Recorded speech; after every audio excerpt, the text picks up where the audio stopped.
And welcome to another live stream watch-along reaction. Tonight we're watching and reacting to Buffalo Sabres at Montreal Canadiens. NHL Stanley Cup Playoffs 2026, Round 2, Game 4. Montreal leads the series 2-1.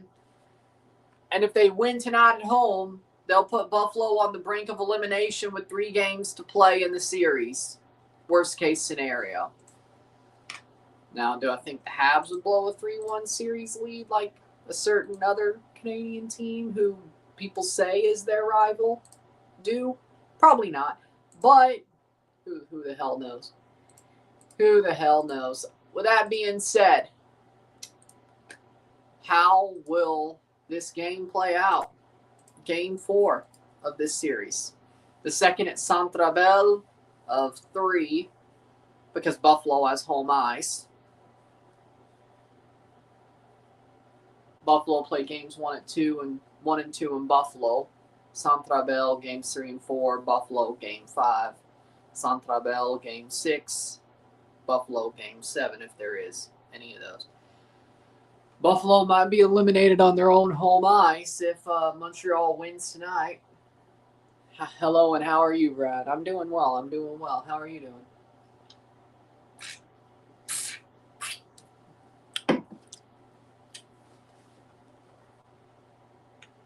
Any Montreal fans here, I'm going to give them damn whiplash, ain't I? 2 positive streams for them, and then tomorrow we got the hate watch of all hate watches. CF Montreal versus Portland Timbers. Rose City till Montreal dies.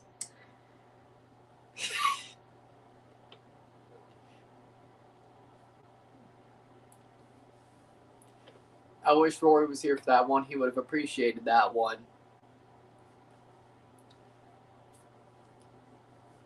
He would have appreciated that one.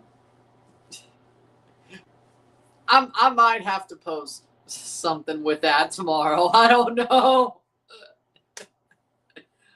I might have to. Florentino Perez loses his shit and burning bridges at his press conference today. Yeah, I heard Barcelona was investigating his press conference.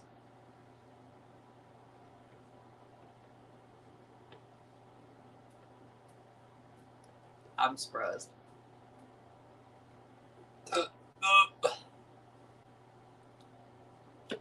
Again, hockey's not a rivalry to me.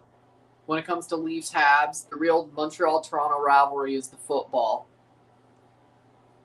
When I say football, I mean MLS. But it kind of works because Argos Alouettes is still more of a rivalry than Leafs Habs is.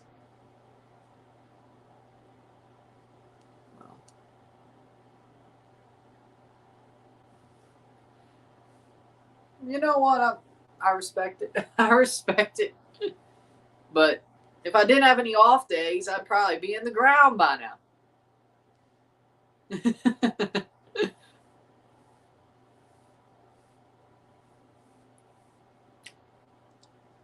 Could I go 365, 24/7, 365? I probably could.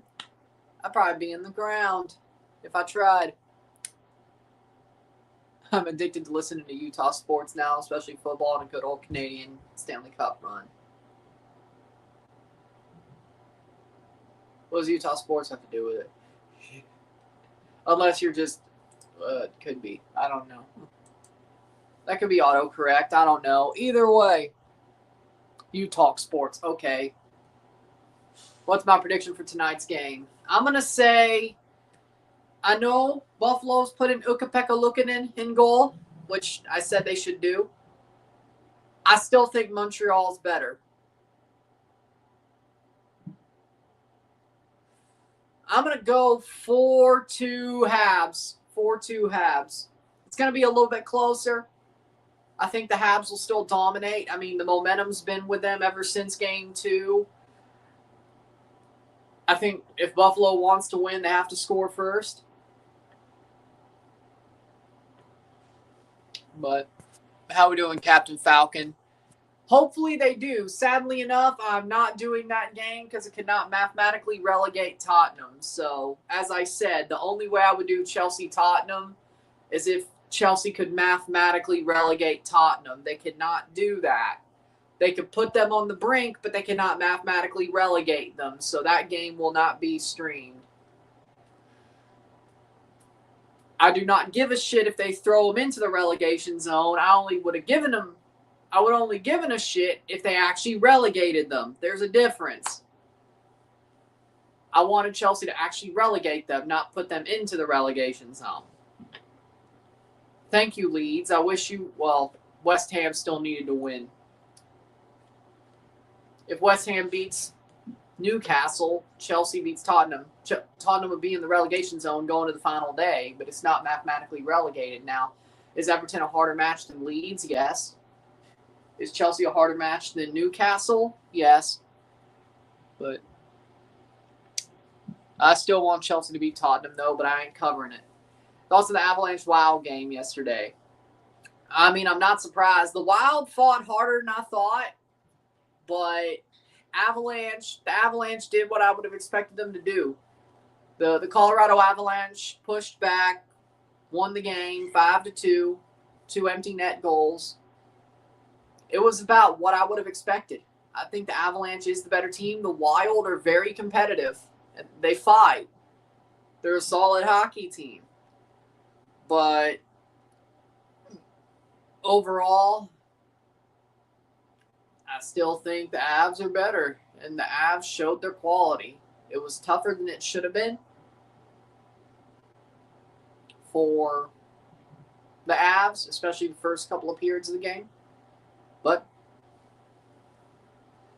I actually did end up watching it. Aston Villa, screw you. How they lose versus Tottenham. They rotated for the Europa League, of course. Or the Unai Emery League, I should say. Let's not forget, guess who's Aston Villa's manager? Unai Emery. That's his personal league, the Europa League. Especially if he's coaching a team with Villa in the name. He still took a shitty Arsenal to the final, but we all remember what happened in Baku. What a beautiful day. What a beautiful day that was. What a beautiful day that was. I was honestly kind of shocked. I don't know.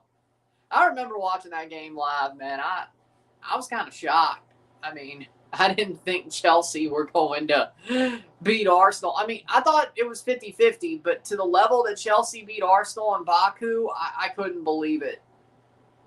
I couldn't believe it. I thought maybe 2-1 Chelsea if it went our way. I didn't think 4-1. Probably the most enjoyable final I ever watched. Asian Cup is coming to FC 27. Liga MX is coming back. And I wish they got CONCACAF rights, but they don't because they never do. Enough about that. Either way.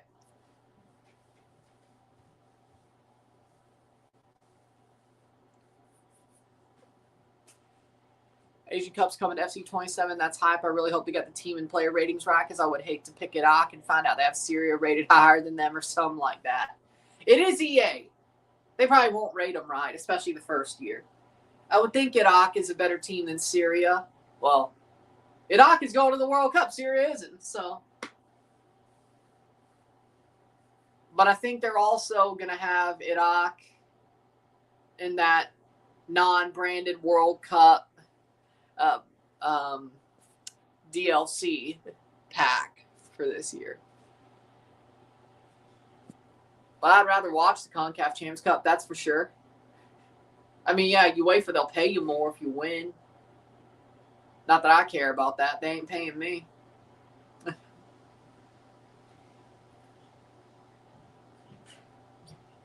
They ain't paying me. Iraq DLC. It's fuck EA. Who am I kidding? I mean, I don't disagree. I miss the old days. Like, I have a lot of FIFAs from different generations. I also have, like, every Madden from, like, Madden 97 to, well, a couple of years ago. Point is, I have more fun playing the old EA games. Like, Madden 05 is still the best Madden of all time in my book. Especially the Legacy Edition or whatever it was called. The PS2 versions are better than the PS4 versions for sure. PS3 versions, I actually think the PS4 did do better at times. Either way. When EA started getting, for the sports they do still have, started getting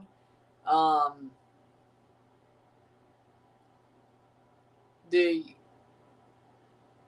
exclusive licenses, that's when they stopped giving a fuck. There's a whole channel about that. How we doing, Rory? How we doing, Dillon? You're not sold on European bass? I never have been. You've been here long enough. Did you ever play Mario Baseball? Yes, both Super Sluggers and Superstar Baseball. GameCube and Wii, both of them. Both of them.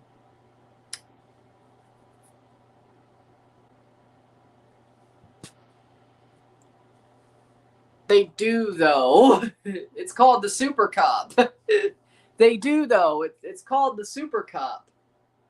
Unless you're talking about Champions League versus CONMEBOL champion or Europa League versus Sudamericana champion. Now, if you're talking about that, they tried. It didn't really pan out.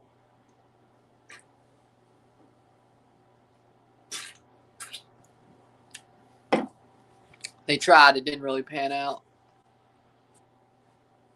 The UEFA Super Cup is the Champions League versus Europa League. They've been doing that for, holy shit, a long time. Game's about to get going. Why didn't it pan out? I guess travel and finding the position to put the game into, I guess, in the calendar. And fixture congestion and all that. And also the fact CONMEBOL also has a memorandum of understanding with CONCACAF. And they try to do that Copa Interamericana with the CONCACAF Champions Cup winner and the Leagues Cup winner, and then the Sudamericana Libertadores winner as a Final Four tournament. That never panned out either, which I'm really mad about that because that would have been awesome. Especially the year that Miami won the Leagues Cup and Miami was going to be there, and I know they tried.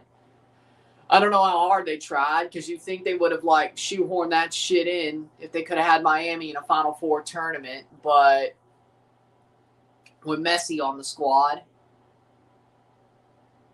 And he didn't get hurt like that in 23. Yeah, no.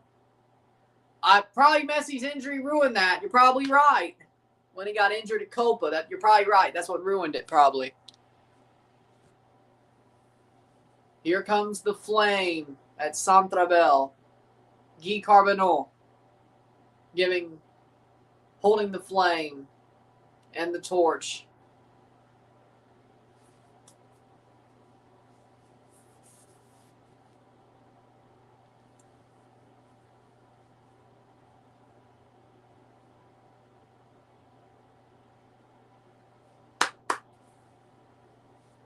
I mean, I wish they would do that for the Super Cup. I've been saying that for years.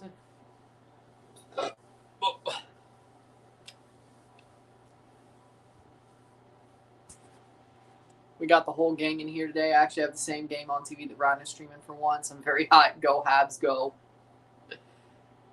Oh. Here we go.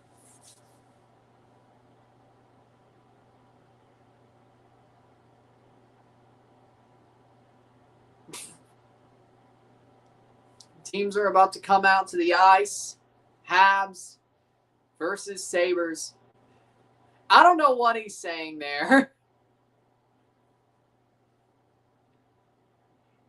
I was like, what?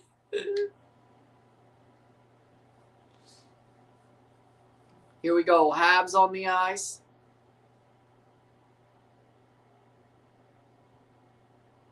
Okay. Puck drop in minutes, about what, 6 minutes, give or take?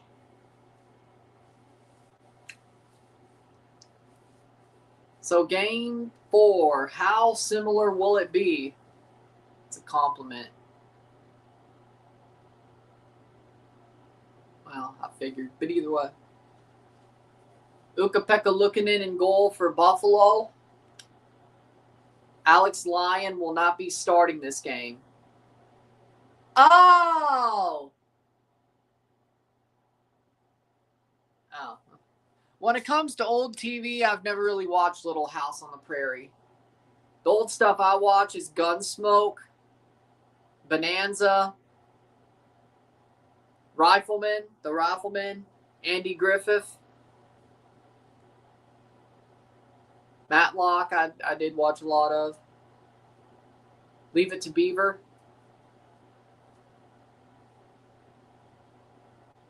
Seven goals allowed for looking in on 40 shots this postseason. See how that goes. I never really watched Little House on the Prairie. It was the American show Dallas. Never really watched much of Dallas either, but who shot JR? Consta Helenius, postseason debut for Buffalo. So they're adding in a younger player as well. Fun!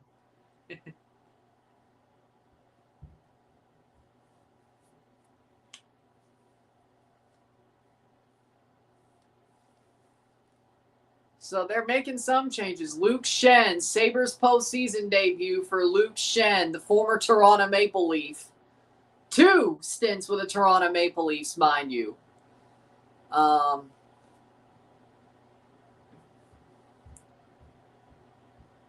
like Luke Schenn, but I don't know. I like Luke Schenn, but why are you trying to pull me the other way, Buffalo? Why? What, they gonna pull Fanine out of retirement?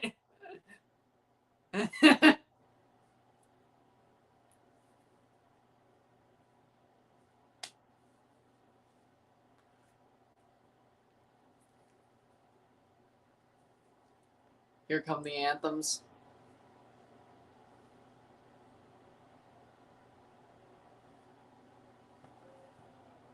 But let's see what happens in this game. Let's see.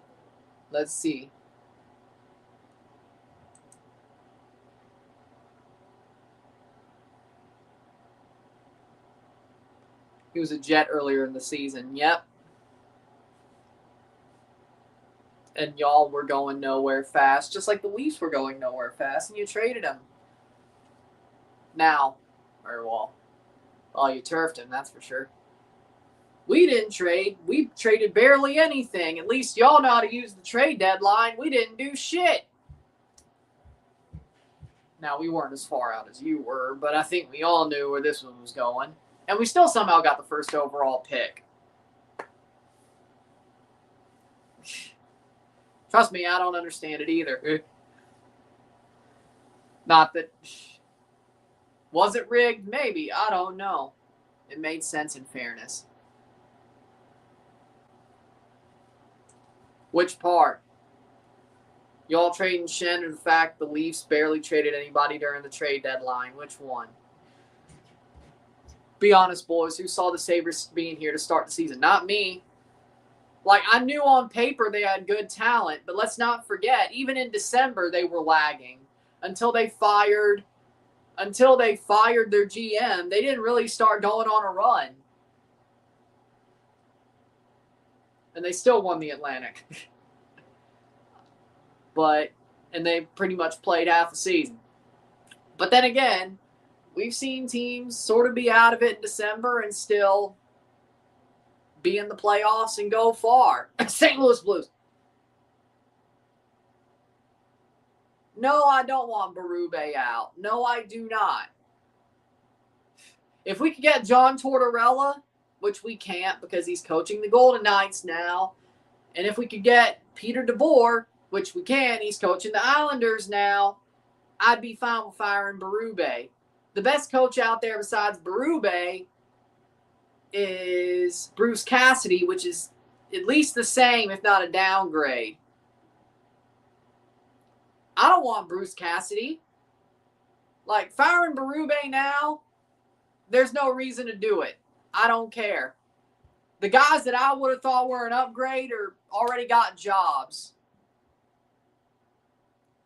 the guys that I think would be an upgrade have had jobs for a while. Like, I don't know, Martin St. Louis. John Cooper still has a job. So, point is, Leafs should not fire Berube because we're basically sidestepping it at best. There are no upgrades out there. There are no upgrades out there for us. I mean, look what the Blues did when they fired Berube for that first year. They hired some random Bannister, yeah? As soon as they could, they fired him for freaking... They fired him.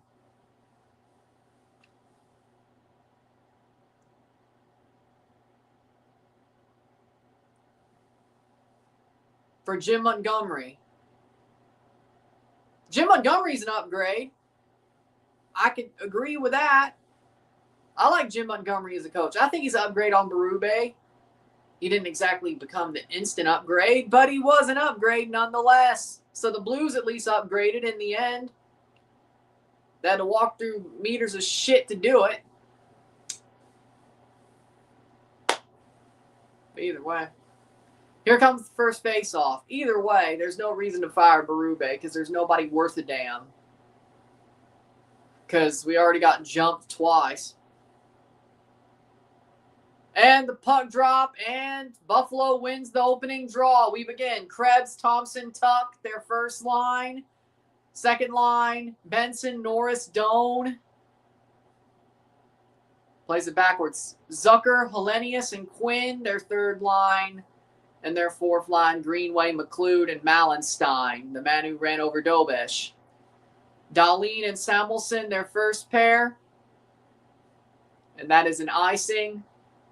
Be another face-off. Second pair, Power and Byram.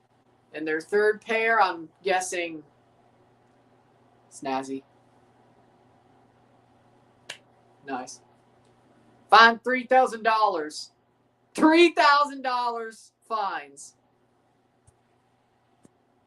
It was one of his first shirts on the main roster. Shen and Timmins, their third pair. Oh, two former Leafs on the same pair. I think it was 2017. Carrick, Stanley, Oslin, their scratches. I think it was like 2016-17. Caulfield, Suzuki, Slavkovsky, Canadiens first line. Second line, Newhook, Evans, Demidov. Third line, Texier, Deneau, Anderson. Playing forward, Buffalo. Bolduc, Valeno, Doc around the boards. Matheson, Carrier, their first pair. Habs have a chance wide. Hudson, Dobson, their second pair. Third pair, Goulet, Zekai. The goalies, scratches here, Gallagher, Struble, Kapanen. And the goalies, Ukko-Pekka Luukkonen for Buffalo and Jakub Dobesh for Montreal. Over, under 6.5 goals. But it was the first time I think he was on a Montreal card that he wore this shirt. And they put it on WWE Shop. But it was a one-night-only Montreal shirt. And I think it's got to be like 16 or 17. I feel like it was when he first got on the main roster. Within his first year on the main roster. The first time they went to Montreal. When he was on the main roster, they put out this shirt. And it might have been a house show. But it was on WWE Shop. And I'm like, I'm a big fan of Kevin Owens, especially at the time. But even now, and I liked how it looked, and I knew it was a Habs thing. But I'm like, yeah, that's kind of cool. I like that. I like the local-based shirts. I really do, in general. I like when they do that. So, and they put it on WWE Shop. I'm like, sure. 16 or 17, somewhere around there. Either way, 0-0, 0-0.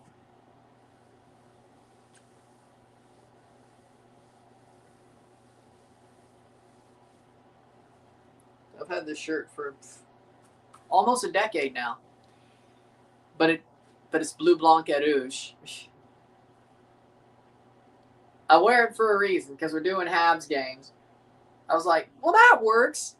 Like, I was like, what am I going to wear if I do Habs games? I was like, the Kevin Owens Montreal shirt. Because he's a Habs fan and it's got the blue, blanc, et rouge and the same pattern.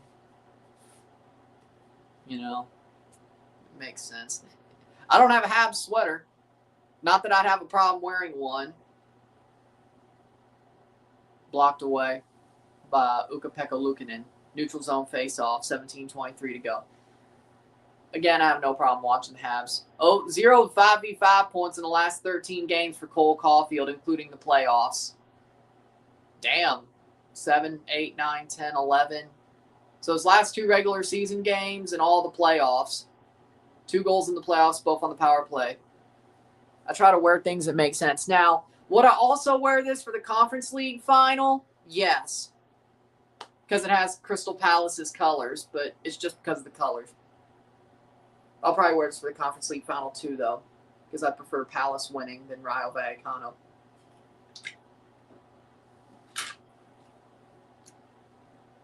It kind of works there as well.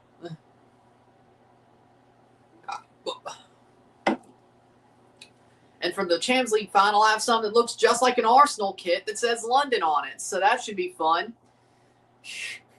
Yes, guys. Habs with a puck behind the net. Europa League might be the hardest one for those 3 European finals, I won't lie. FA Cup, Chelsea jersey. CONCACAF Champions Cup final, suit. The Whalers used to play in a shopping mall. Wow. Playing forward. That must have been when they were in the WHL.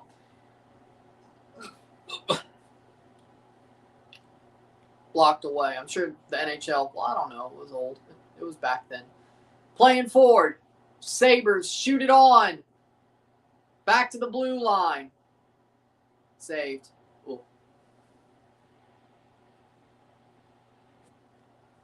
Got to make do when you're streaming teams that are on from Toronto. Lord knows you have 100 Toronto jerseys. But I like jersey collection anyway, you know, like in general. Like I have more than just 100 Toronto jerseys. I have, you know, shots blocked away. Shot. Like I have a lot of other jerseys for other teams. The only jersey I never wear is a CF Montreal jersey, but I'll collect anything else. Well, there are other. Well, when it comes to football or hockey, I don't think there's any. No, I wouldn't buy a Chicago Blackhawks jersey. I wouldn't do that. I wouldn't buy a Buffalo or Boston Bruins jersey. But I'd say there's more of a chance where I'd wear one of those. Blocked away from the Michigan. There's more of a chance that I would wear a Boston Bruins sweater than a CF Montreal jersey. Like, there is a 0.00000% chance that'll happen. There's like a 0.5% chance I'd wear a Boston Bruins jersey or a Chicago Blackhawks sweater or Florida Panthers jersey. I don't know how that would happen, but there's a slightly better chance of that. Not by much, but it's not completely 0%. Good save, Dobesh. But I'd wear a Habs sweater. I would. Especially that reverse retro they had a couple of years ago. That was like powder blue. I love that. That was an awesome jersey. That powder blue reverse retro they had. That was cool. That was a pretty cool jersey. Also, that blue reverse retro they had, like where they reversed their home jerseys palette, that was pretty cool as well. You know? Both their reverse retros are pretty cool, actually. I think the powder blue was better, though. I'm a sucker for powder blue. I don't care. I love powder blue.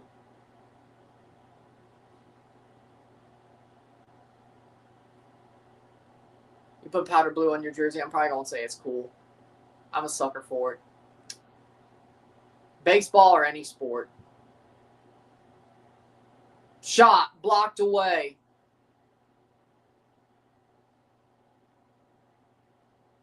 Veleno misses the shot. Little bit 50-50 so far. Not as dominant as you would have expected. Blocked. Shot. Goal! Buffalo opens the scoring again in Montreal. 1-0 Buffalo. 1-0 Buffalo. 13-28. Samuelson with the goal for the Buffalo Sabres. They break out. Pucks drop back. Norris passes to Samuelson, and what a one-timer of a shot. Driving wide. And he gets to the puck and taps it in just past Dobesh's foot. Just barely. Perfect shot. Perfect shot just to get it past his foot. Matthias Samuelson.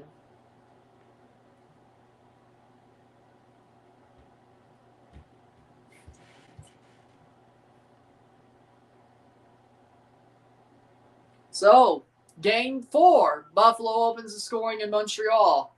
9th goal by defenseman, most in the NHL for Buffalo. 3rd goal in the playoffs for Samuelson. Norris and Dillon with the assists. Can Montreal bounce back like they did in Game 3? Dumped in a horrible pass by Slavkovsky. Had the possession. Lost the handle. Montreal back on the puck. Always let the ads run. Well, thank you. I guess that's why my ad revenue's gone up a little bit.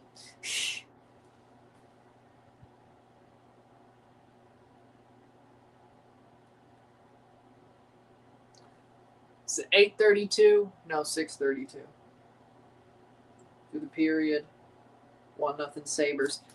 Montreal was able to bounce back from a 1-0 deficit in Game 3. Can they do the same here? Montreal stole a game in Buffalo. Buffalo trying to steal a game in Montreal and tie the series. Both home teams at least won one game at home. Can Montreal win both, or will they only win one, just like Buffalo only won one? Keeping it in. Blocked away. The passes aren't so good. No, you didn't do anything wrong. Covered by Dobesh. Covered by Dobesh. 7 shots to 1 for Buffalo. Dobesh makes the cover. Did you see that today? Much like the Saudi Pro League season finish. That League One and the keeper fumbled the ball into his own net the last minute. Did you see that bro Ronaldo had the League One? Don't Al Nassr have to win on the final day now? Don't they have to win on the final day now? Either way.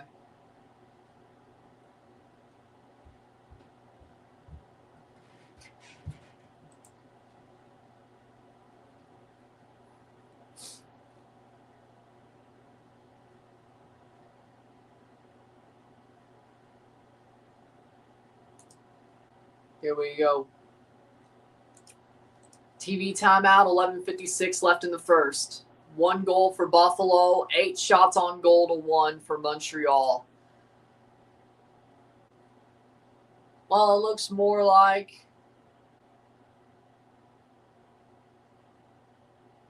damn, Florentino crashed out. Damn, Florentino Perez crashed out hard. Man, I hope Chelsea got Xabi Alonso to be their manager. I'll be over the moon if they did.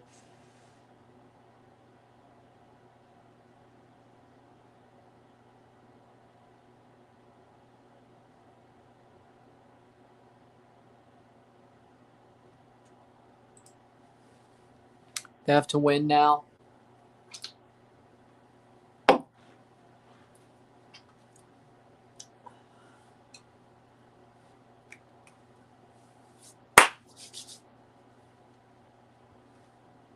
Early Dobesh is keeping us in this game. Yep. I'd say Buffalo might be. We've had a sleepy start. Well, you did Game 3 as well, and you survived. But it was a little bit more dominant in the first period of Game 3. Even though you gave up an early goal. That was like 30 seconds in, though. Maybe Montreal finds a way to break some of the pressure and then bounce back and then continue that momentum as they go. But we'll see. 434 career points for Rasmus Dahlin.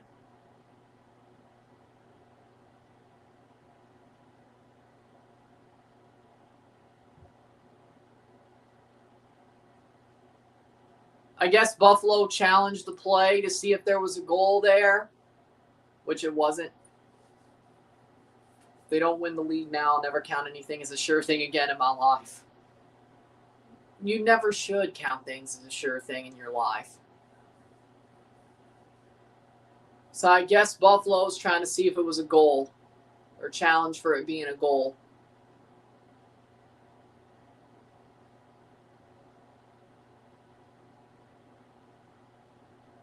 One nothing.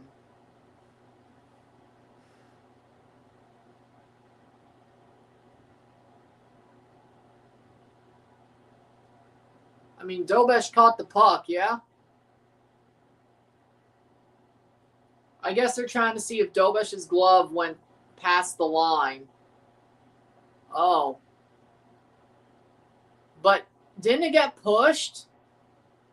Oh, Buffalo might be up 2-0 here.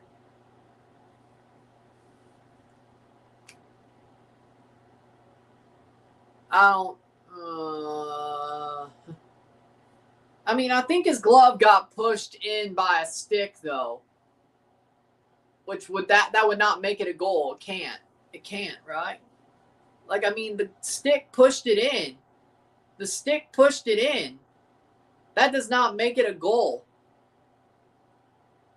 At least I wouldn't think so.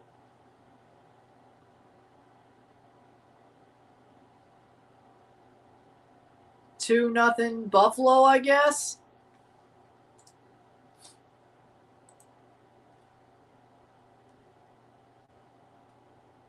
Let's see what they say.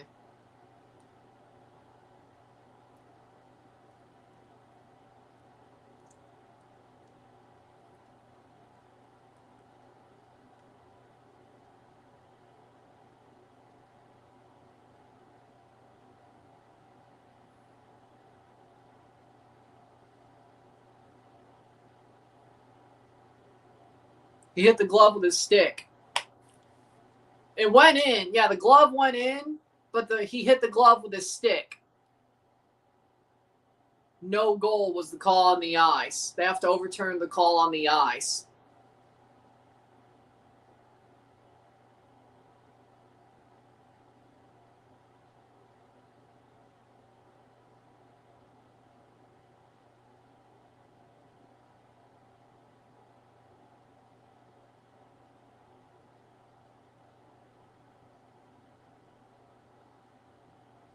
It might be 2-0. It might be 2-0.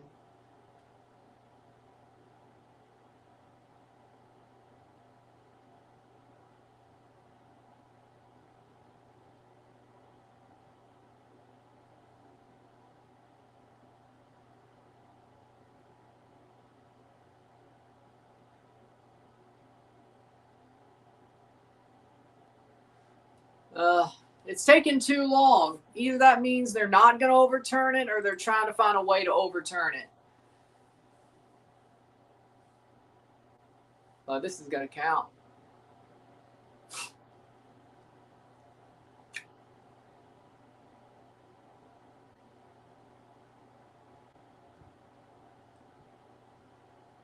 Should be inconclusive if the NHL was consistent at all here. I agree.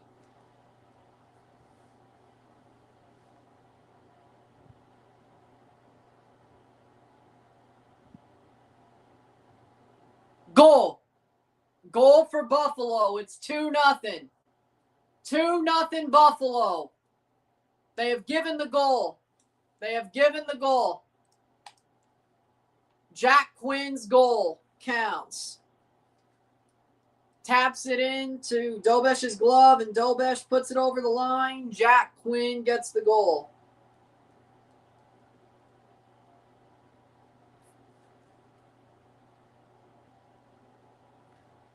Hellenius and Samuelson with the assists.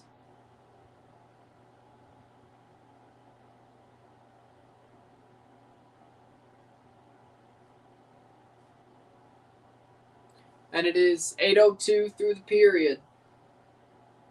2-0 Buffalo. Looking forward to Memorial Day weekend. I mean, I ain't got no plans.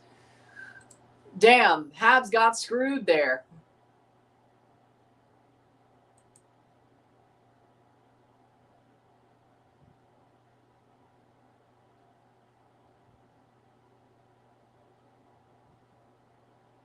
Montreal are challenging. Montreal are challenging. The fuck? They're answering back with a challenge as well. Technically, you're not allowed to push the goalie equipment in, but what do I know?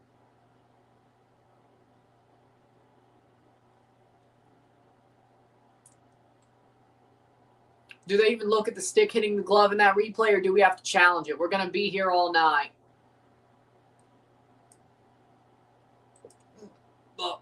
Oh, damn, man. Montreal are challenging now for goalie interference. And if they get this challenge wrong, they have to go onto the penalty kill. And they're already down 2-0. Montreal challenge. Coach's challenge for goalie interference. If Montreal are wrong, they go onto the penalty kill. If they're right, the goal is away. The goal is taken away. I think.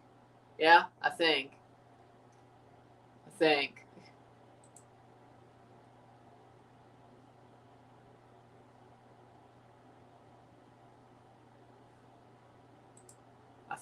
I'm not. We'll find out.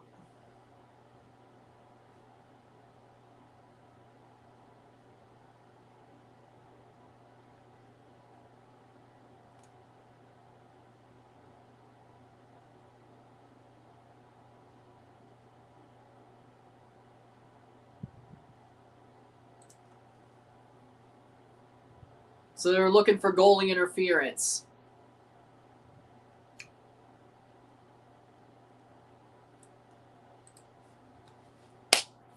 .11:58 to go. Will this be flipped? Back in the situation room. The Habs defender makes the most contact with Dobesh. That has to be interference. Stick hits the glove.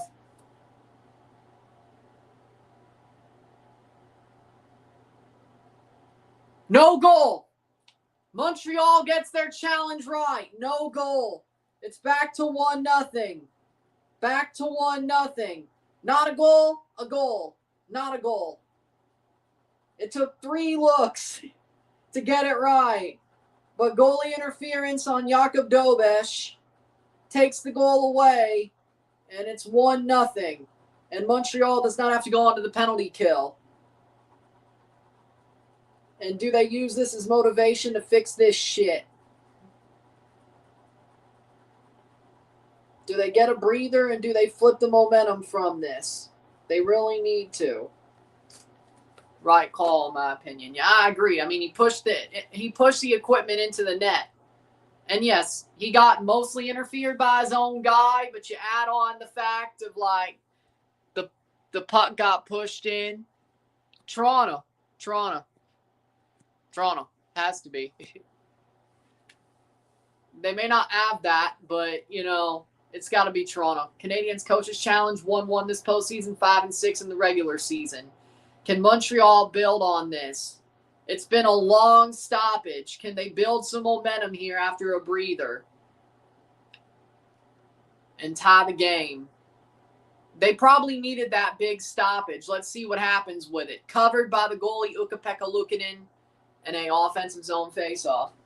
It is 1-0. The goal does not count. It did not count. It became a counted goal. Then Montreal challenges right back to get the goalie interference.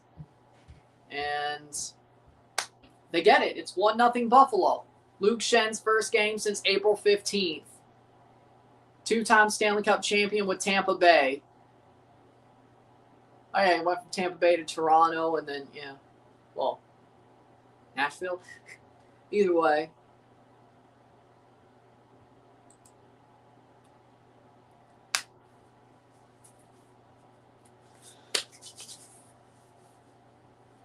Face-off for Montreal versus Buffalo. Montreal wins the face-off, but it goes forward. And Buffalo gets on the puck first. Past the blue line. Good steal for Slafkovsky. Keeps it for Montreal. Slafkovsky can go forward. Juraj Slafkovsky. Slafkovsky. Shot! Blocked. behind the net, but Montreal's on it, covered and blocked away. An offensive zone face-off for Montreal.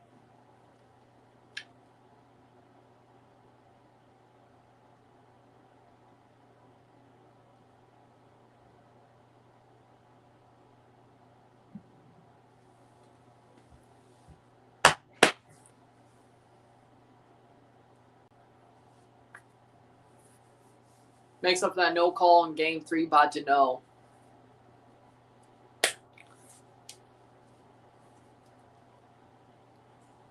Face off Dillon. Montreal wins the draw. Took a little bit of a scrum, but they won the draw at least. Board battle. Montreal holds the puck, has the puck. At the point, drops it back. Shot blocked away. Rebound, not there. Bounces off the wall, and Montreal can reset. In their defensive zone, forecheck. They pull away. Dumps in. Buffalo on the puck. Montreal gets it back. Behind the net. They go 8-2 on shots. Buffalo has more shots. They had a really good first 8-9 minutes. Montreal looks to have taken the initiative since the stoppage. Demidov dumps it in. 2 men on Demidov. Dumps in Matheson. Matheson with a shot! And it goes wide. Offensive zone face-off.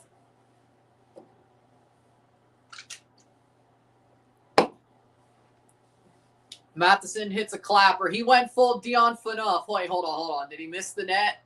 Or did it block? It blocked away. Okay, no, he didn't miss the net. It actually was going on line until a defender skated right in front of it. He did not go full Dillon Phaneuf. Sorry. He did not go full Dillon Phaneuf. McLeod. Good face-off. Habs win the face-off. Matheson. Demidov. Demidov's been pushed off the puck pretty easily these past couple of battles. Demidov dumps in. Shot! Missed! Wow, so close. Shot! Goal! Goal! Montreal! Scores! Alex Newhook scores again for the Montreal Canadiens. Puts it in. Past Ukko-Pekka Luukkonen, and the game is tied. He tied it last game, and he tied it again here. Alex Newhook.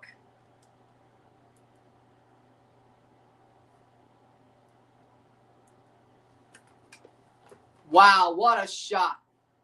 What a shot. Evans and Demidov with the assist. Evans, it goes behind, plays to Newhook, open net. Well, not open, but he had some daylight, and he put it in that daylight. 1-1. 6th goal of the playoffs, tied for 4th in the NHL. Tie game. 9:40 to go in the first period. He found the daylight, and he popped it in there. Montreal needed to bounce back. When did Newhook become an elite sniper? When the playoffs started, I guess? I think Rory can answer that question better than me. He watched more of the regular season games.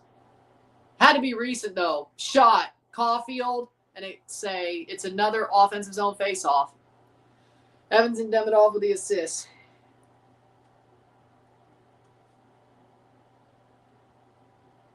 I always thought Newhook was a good player. I didn't think he was this good. That's got to be more recent. 10:08. 1-1. Oh, clearly.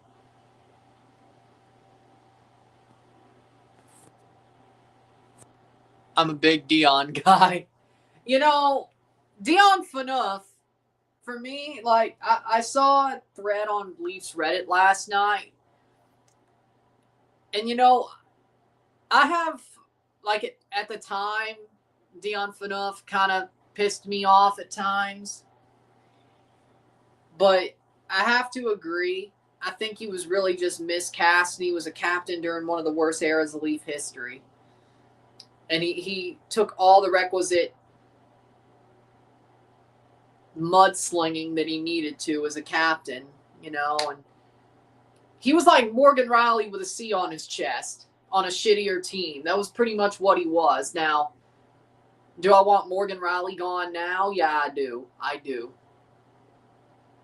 So, but I feel like a lot of those guys from that Tankathon era, I feel like a lot of them, I don't know maybe if this is revisionist history or not, but like Phil Kessel, I always liked Phil. I like Dillon, but damn, sometimes he made me want to pull my hair out. Especially when he shot and just missed the net every single time he got a slap shot. But the salute gate, that pissed me off when that happened. But, he did what he had. He did what he could. Dillon was in the worst era. The challenge definitely settled us down. That Leafs era, oof, yeah. And that's what I grew up with. It's a wonder I made it to the Matthews era Leafs fan. It's a wonder I did. Because that's basically what I grew up with, was Phil Kessel and Dion Phaneuf and the Muskoka Five and, bro, Lee Stempniak, who I actually got to meet, by the way, before he became a Leaf. There was a blues reading event at my elementary school when I was like in grade 2, and they had Lee Stempniak there like 3 months before he got traded to the Toronto Maple Leafs. I really wanted that trade to pan out, man. Like, I was like, I met the guy. I really want this trade to pan out. It didn't. It was horrible. It was a fucking horrible trade. Alex Steen, and I loved Alex Steen both when he was a Leaf and a Blue. Because, Alex Steen was my favorite Leaf at the time. Like a lot of people, I think. And he got traded to St. Louis with Carlo Koliakovo for Lee Stempniak. And he was then my favorite Blue. Because, I'm a Blues fan second. Mostly have been for most of my life. There was a little bit where I was being a rebel and I didn't want to be a Blues fan. But either way. But for like 2 years there. But either way, tipped away. I really wanted that trade to pan out. Like, dude.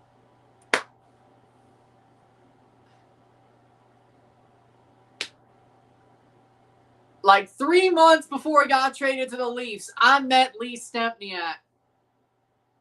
Bro, I wanted that trade to pan out so badly. And it didn't, because it's the Leafs. Oh my God, man. Bro. Why did we do that? Why did the Leafs do that? And Buffalo's on the power play. Buffalo was on the power play, tripping on Montreal. Dude, it's a wonder. Point is, it's a wonder I'm still a Leafs fan. Or I was a Leafs fan when they got the #1 pick, and it all turned out. It still didn't turn out well, but it was better than what the hell was going on. I've only seen them win the second or first round series 3 times in my life. But at least I had the chance to watch them win a first round series as a man twice.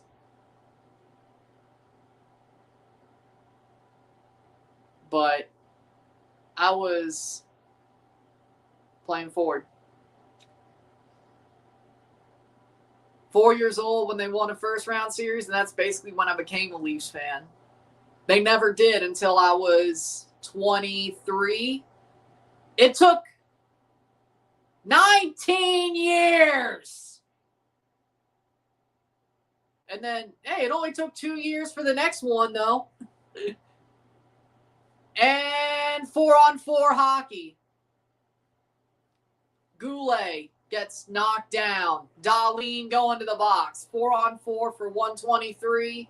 And then Montreal will be on the power play for about 20-some seconds. Wow.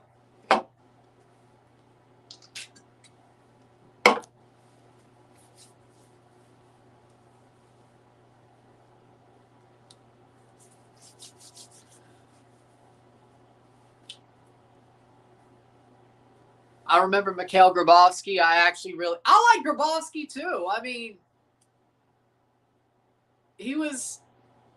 I just like the way, I thought he was a solid player. Like, he played tough, in my opinion. I thought he had some grit.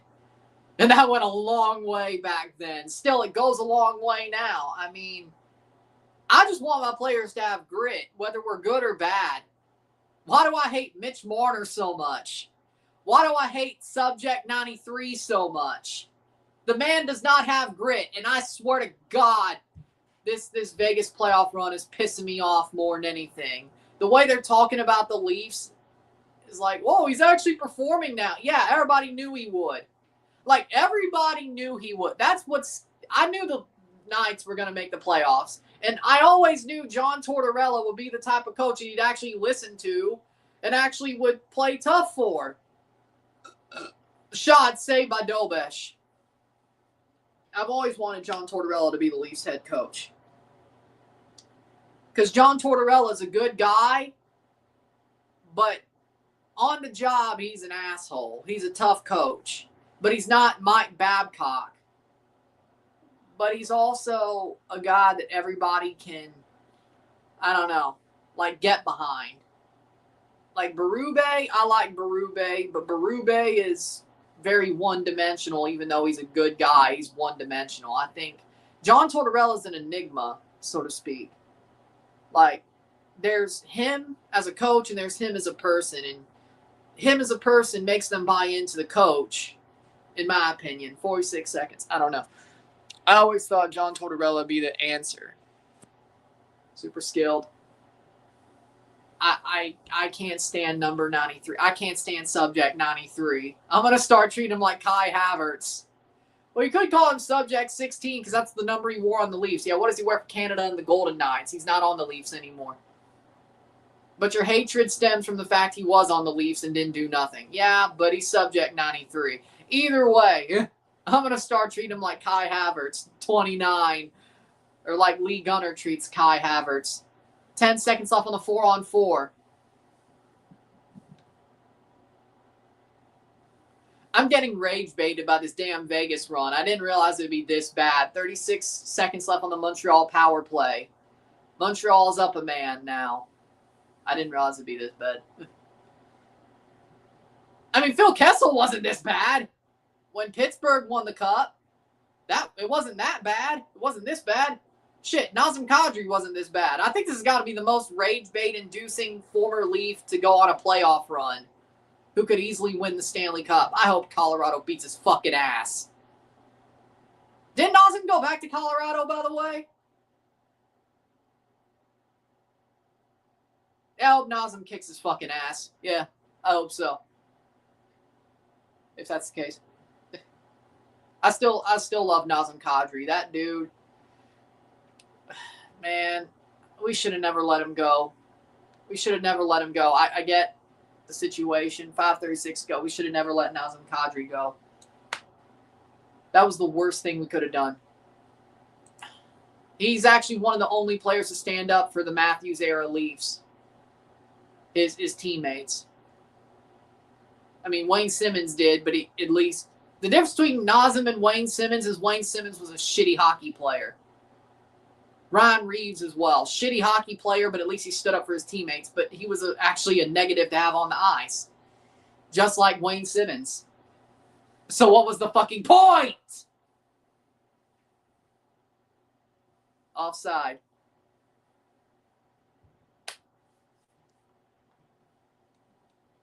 Either way. Now, funnily enough, I think I liked Wayne Simmons more than I did Ryan Reeves. Wayne Simmons, I had more of a fondness for compared to the two. Like, Ryan Reeves seemed like a goon mercenary who certainly was going to be. Wayne Simmons had his moments on the Leafs. He did. Reeves didn't.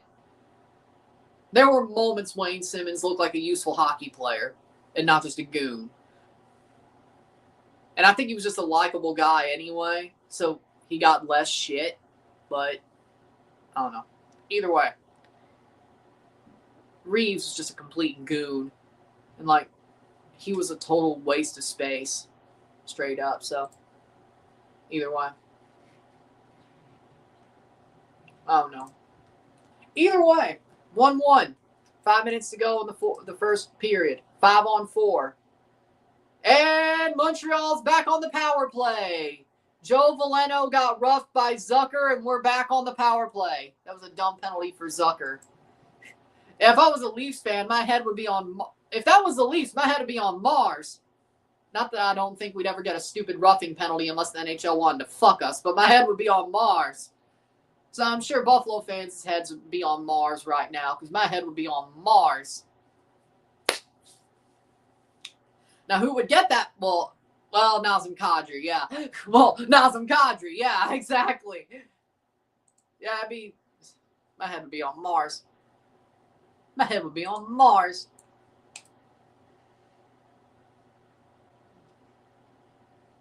My head would be on Mars.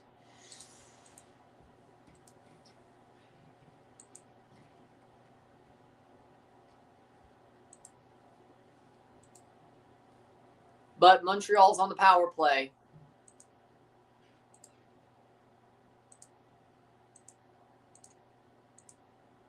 Yeah, Nazem is back on the Avs. Okay. 2 minutes on the power play. Slafkovsky, Suzuki, Caulfield, Demidov, and Hudson. 8 games played, 2 goals, 4 assists, 6 points for Naz. I expected better. 0 for 1 on the power play tonight, but that was only 30 seconds. Does it really matter? I mean, I've seen quicker power plays, but either way. Slafkovsky, this is their first real power play. 15 times shorthanded in the second round, most in the NHL. Got to be better than that. Hudson. Caulfield. Caulfield has 2 goals on the power play in the playoffs. No 5-on-5. Which is just sad. Either way. 1:30 to go. Hudson. Suzuki. Slafkovsky. Suzuki. Caulfield. Hudson. Demidov with a shot! Is it in? No, but the goal is off the stanchions. It was pushed off. The goal was pushed off. The goal was pushed off. Let's see. First, did the puck go in? No, it did not Nope, it did not before the net was pushed off. But I think Buffalo pushed it off themselves. Well, they pushed Suzuki into it, so I don't think that's a penalty on the Habs, right? He got pushed into it. 4:11 to go. But he got pushed into it. I mean, it can be. What a save. Hell of a save by Luukkonen. Heads up, guys. Time for another 9-minute review. What'd you have for dinner? I haven't ate yet. I'll eat some corn dogs after the game. 1:07. I have not eaten yet. What about breakfast? No. No. Playing forwards the Habs. Hudson. No. You know my sleep schedule's fucked. Suzuki. Demidov. Horrible giveaway. Bounces off the wall, and Buffalo shorthanded. Shorthanded rush. Shot wide. Caulfield. Slafkovsky. They can reset. Here come the Habs. Slafkovsky. Demidov. Suzuki. Dobson. Shot. Missed. Demidov keeps it in. Slafkovsky. Slafkovsky's been pushed off the puck heavily recently. That's out. 10 seconds left. Dobson. They're going to let the power play elapse. Kirby Doc. Shot saved by Luukkonen. Really was, bro. And Buffalo kills off the penalty. Perfect timing. Lovely. Perfect timing. Lovely. 2:59 away from intermission. A 1-1 draw so far. Thursday is game 5 at 6 o'clock on TNT. Maybe I'll do a mini double for like the third period when I'm doing the Liga MX game. Maybe. There will not be a full double on Thursday. It'll just be Liga MX, as you could tell from the live tab. Especially if Montreal's up 3-1. Maybe I'll do the final period as like a mini double live, unadvertised, but not the full game. Just for Rory's sake or whatever. Either way. Shot blocked away. 2-4-3. I mean, I have to do Liga MX finals at this point. Well, semifinals, but the Ligia. It's about that time. Blocked away, covered. It's about that time. Whatever. Either way. It's not like the Leafs are in this series. Well, you would have done the Leafs fully, or a full double if it was the Leafs. Yeah, this ain't the Leafs, asshole. Like, I love playoff hockey, but it ain't my team, you know.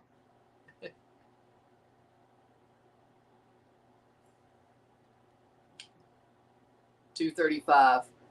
And, wait, hold on. Is that another power play or just a 4-on-4? It is Peyton Krebs in the box. 2 minutes. 2 minutes for Peyton Krebs. Let's see if there's any Montreal player going to the box as well. It might be another power play. It might be another power play. So tomorrow we got a CF Montreal hate watch. Portland till Montreal. Rose City till Montreal dies. It is a 4-on-4. Rose City till Montreal dies. Bolduc in the box as well. It's 4-on-4. And then tomorrow, then Thursday, Liga MX. Semifinal first leg. Liga MX changing up the way they do things for the best. They're not going back to relegation, and it's back to a weekly Ligia tie. The only reason I think it was because of Champions Cup is why they did Saturday for the quarters. And they cut off the prelims because of the World Cup camp. But now it's Thursday, Wednesday, Thursday, Saturday, Sunday, Thursday, Sunday. So we'll know a champion by not this upcoming Sunday, but the Sunday after. I don't know. They're not bringing back promotion relegation. MLS style, I heard it's possible, but wouldn't shock me. 2 minutes of 4-on-4 hockey. 8 scoring chances to 3. Montreal started slow, but at least they tied the period. Tied the game. Hopefully they get out of it with a 1-1 tie, just like they did last night, or 2 nights ago, my bad. Game 3. Such a quick turnaround. Here comes the Habs. Here's a chance. Blocked away. Good positioning on the stick for Buffalo. Montreal could have easily pulled something out there. 1:39 to go. 2:12 in the period. Shot. Blocked. It bounces all the way back. Montreal chasing. Here's a chance. Steps it up. Passes on. Shot. Blocked away. What a rush by Montreal to get to that puck and have a scoring chance on it. What a rush, boys. What a rush, boys. Dumped in the puck. Back to Buffalo. Suzuki. Shot blocked away. 57 seconds left on the 4-on-4. 1:28 to go in the period. I mean, I've heard rumors Liga MX is going MLS style, but that would be 2028, I think. Or 2020. I don't know. Man, Liga MX fans will be mad if they did that. I won't lie. 36 seconds. Oh, the franchise model. Yes. That's why Atlante's back. Yeah. Oh, yeah, the franchise model. Yes. I thought you were talking about the schedule.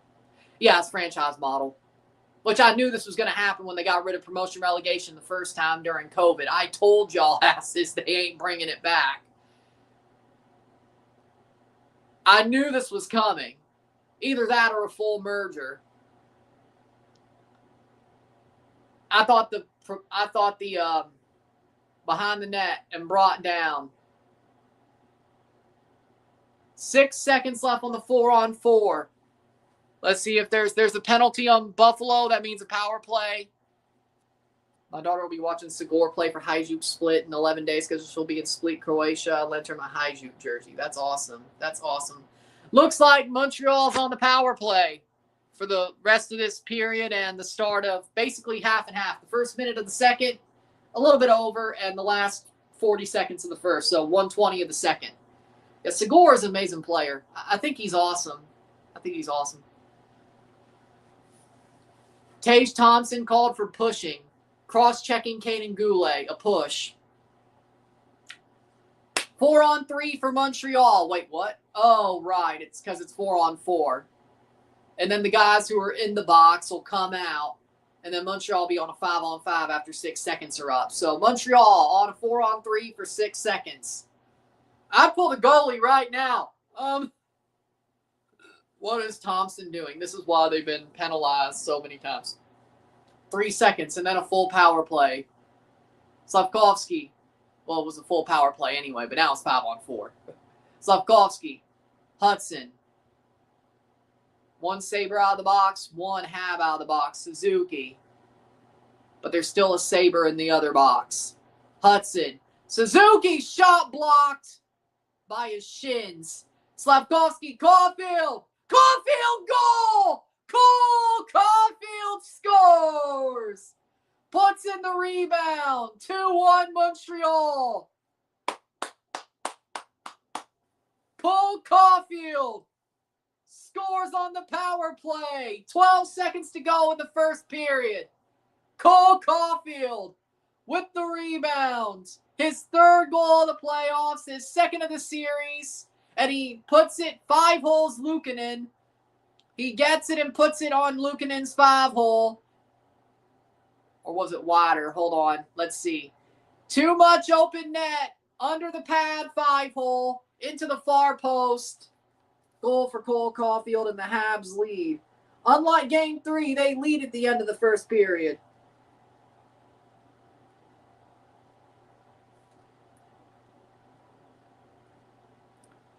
Third goal of the playoffs, all on the power play. Slavkovsky and Hudson with the assists.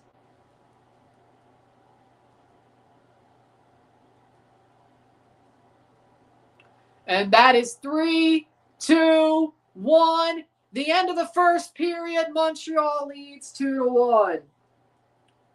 19:47 through the period for the goal. 1-2. End of 1. 1-2. And we are going to the intermission. Montreal leads. Way to go. Way to go. How we doing, Nestor? How we doing? Back on track. Oh, see, before we take a break, I will answer this question. Oh, PK's wearing a regular suit. Thank God. That doctor's jacket was that was dumb. Either way, I mean, here's how I put it. High-level teams, the best of the best, I still think it's slightly Liga MX. Overall, by league, like if you put the whole league together, like league v league, 1v to the bottom, I think it's MLS. I think the MLS has a better low tier and a better mid tier. Liga MX is low tier and mid tier. I think they really suck comparatively. And I mean, Leagues Cup shows, and I mean, all those games were played in the USA mostly, and certainly with the mid tier and low tier teams, all those games will be played in the USA and Canada. So, I mean, that's really all we can go off of in Leagues Cup results. I mean, like, the low-tier Liga MX teams get bodied by MLS teams and mid-tier, especially high, low, and mid tier, but I think the high tier of Liga MX, the best of the best, the Grandes, are better than MLS's best. Just barely, especially at home. MLS teams have to have a perfect home leg so they can survive on the away leg. It's hard to play in Mexico. And when you play them in Mexico, yeah, in MLS, the high-tier MLS teams could beat the Grandes, yes. But when you play them in Mexico, that's when it gets a bit hairy. And I think you have to have the tie basically put away, especially if you play at home in the first leg against a Grande. You have to put that tie away so at home so you don't have to worry about what LAFC had happen to them. So the high tier is Liga MX. Overall, I think MLS is a better league. But your high tier teams, your top teams, I think it's still slightly Liga MX. I don't think it's far apart, but either way. With that being said, very interesting. With that being said, we'll take a short break at the intermission. Canadiens lead 2-1, and we have 2 more periods to go. 40 minutes, 20 down, 40 to go. But we'll see what happens. Sit tight, be back. Short break. Canadiens lead 15 minutes to the start of the second. And then another 20 minutes of hockey, and then another 16, 17-minute break, and then another 20 minutes of hockey. So sit tight. We'll be back.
And we're back for the intermission. We'll see how the second goes. Canadiens start to take control again in the first.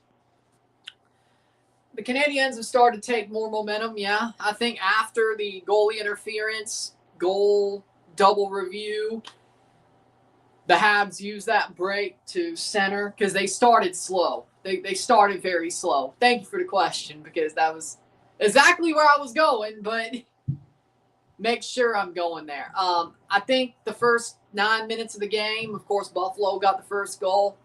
They got a second goal that was no goal on the ice, challenged, goal, goalie interference challenge, no goal. So 1-0. But I think that 5-6 minute challenge, 7-minute challenge, double challenge, led to Montreal calming down, taking more control and taking a breather and like, hey, we can build back from this. We were in this situation the last home game, 1-0 down. And they knew, I think with the goalie interference, they knew if they had to use the challenge, they would and be right, and it would not be a goal, which is exactly what happened.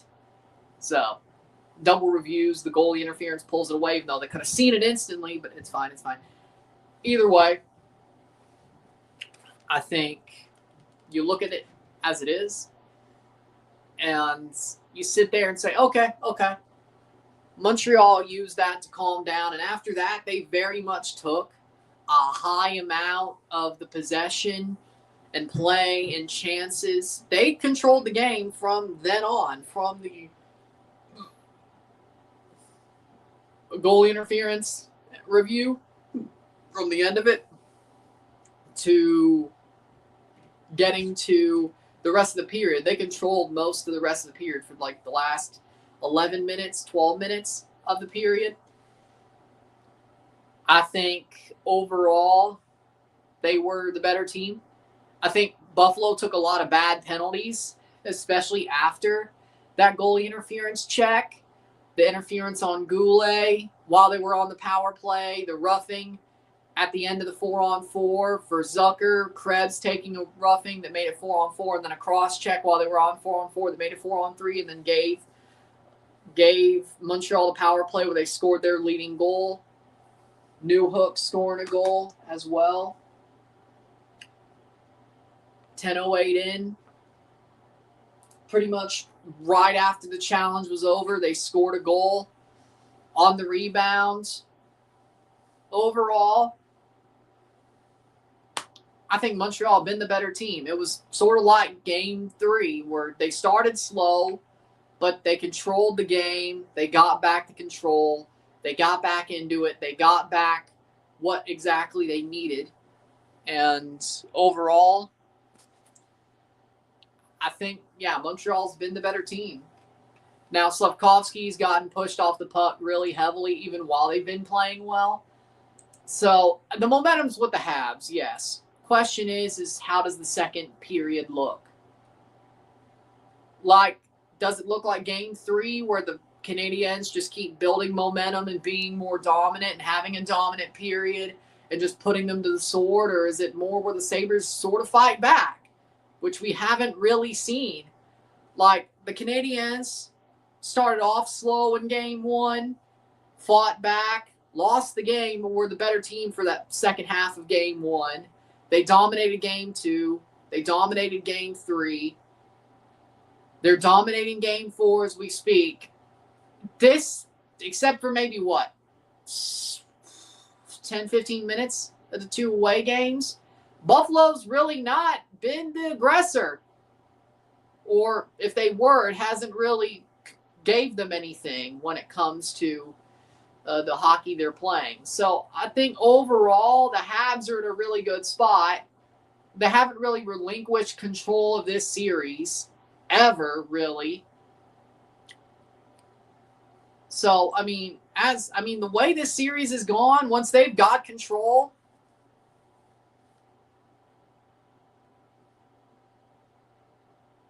I don't know, man.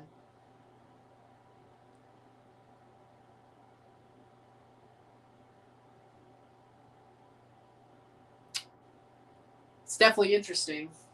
I'll say that much, but I like what I'm seeing. If I'm a Montreal fan, if I'm a Habs fan, or if I'm a Sabres fan, I'm not happy. But I think that's been the way it's been for the whole time, really, for the whole series, really.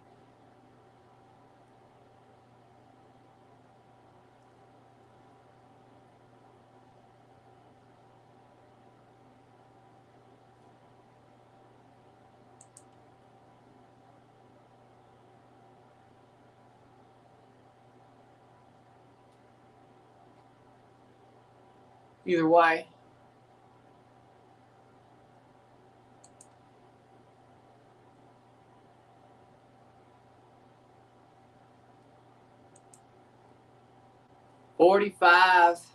Forty more minutes in this game. 10 minutes away from halfway through of this game, and Montreal are controlling it once again.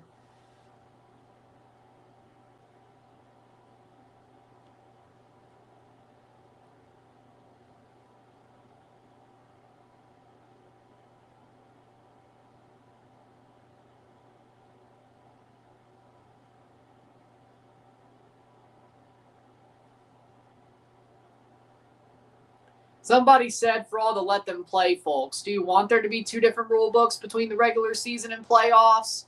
The only way to actually have skilled hockey in the playoffs, thrive in the playoffs, is actually call penalties and be consistent year round. Well, there are penalties being called in this series. Here's the thing about hockey for me. Like, if you're not going to call penalties in the playoffs, why do you call them in the regular season? Why? I don't get it.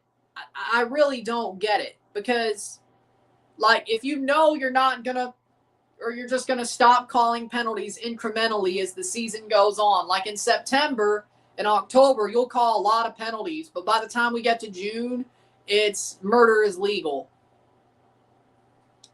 Why do we do that? Why do we do that? If it's going to end up in June where murder is legal, pretty much, in hockey, so to speak, why the hell is it not in September, in October?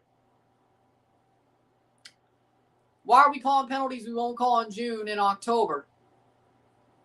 I can flip that question right on its head. Why do we have a rule book then? Like, why do we start the season with a rule book and they just rip pages out of it as the year goes on? Why? Samuelson with a Buffalo goal, Newhook and Caulfield with a Montreal goal. It's like, why do we start the season with a rule book if we ain't going to end the season with a rule book?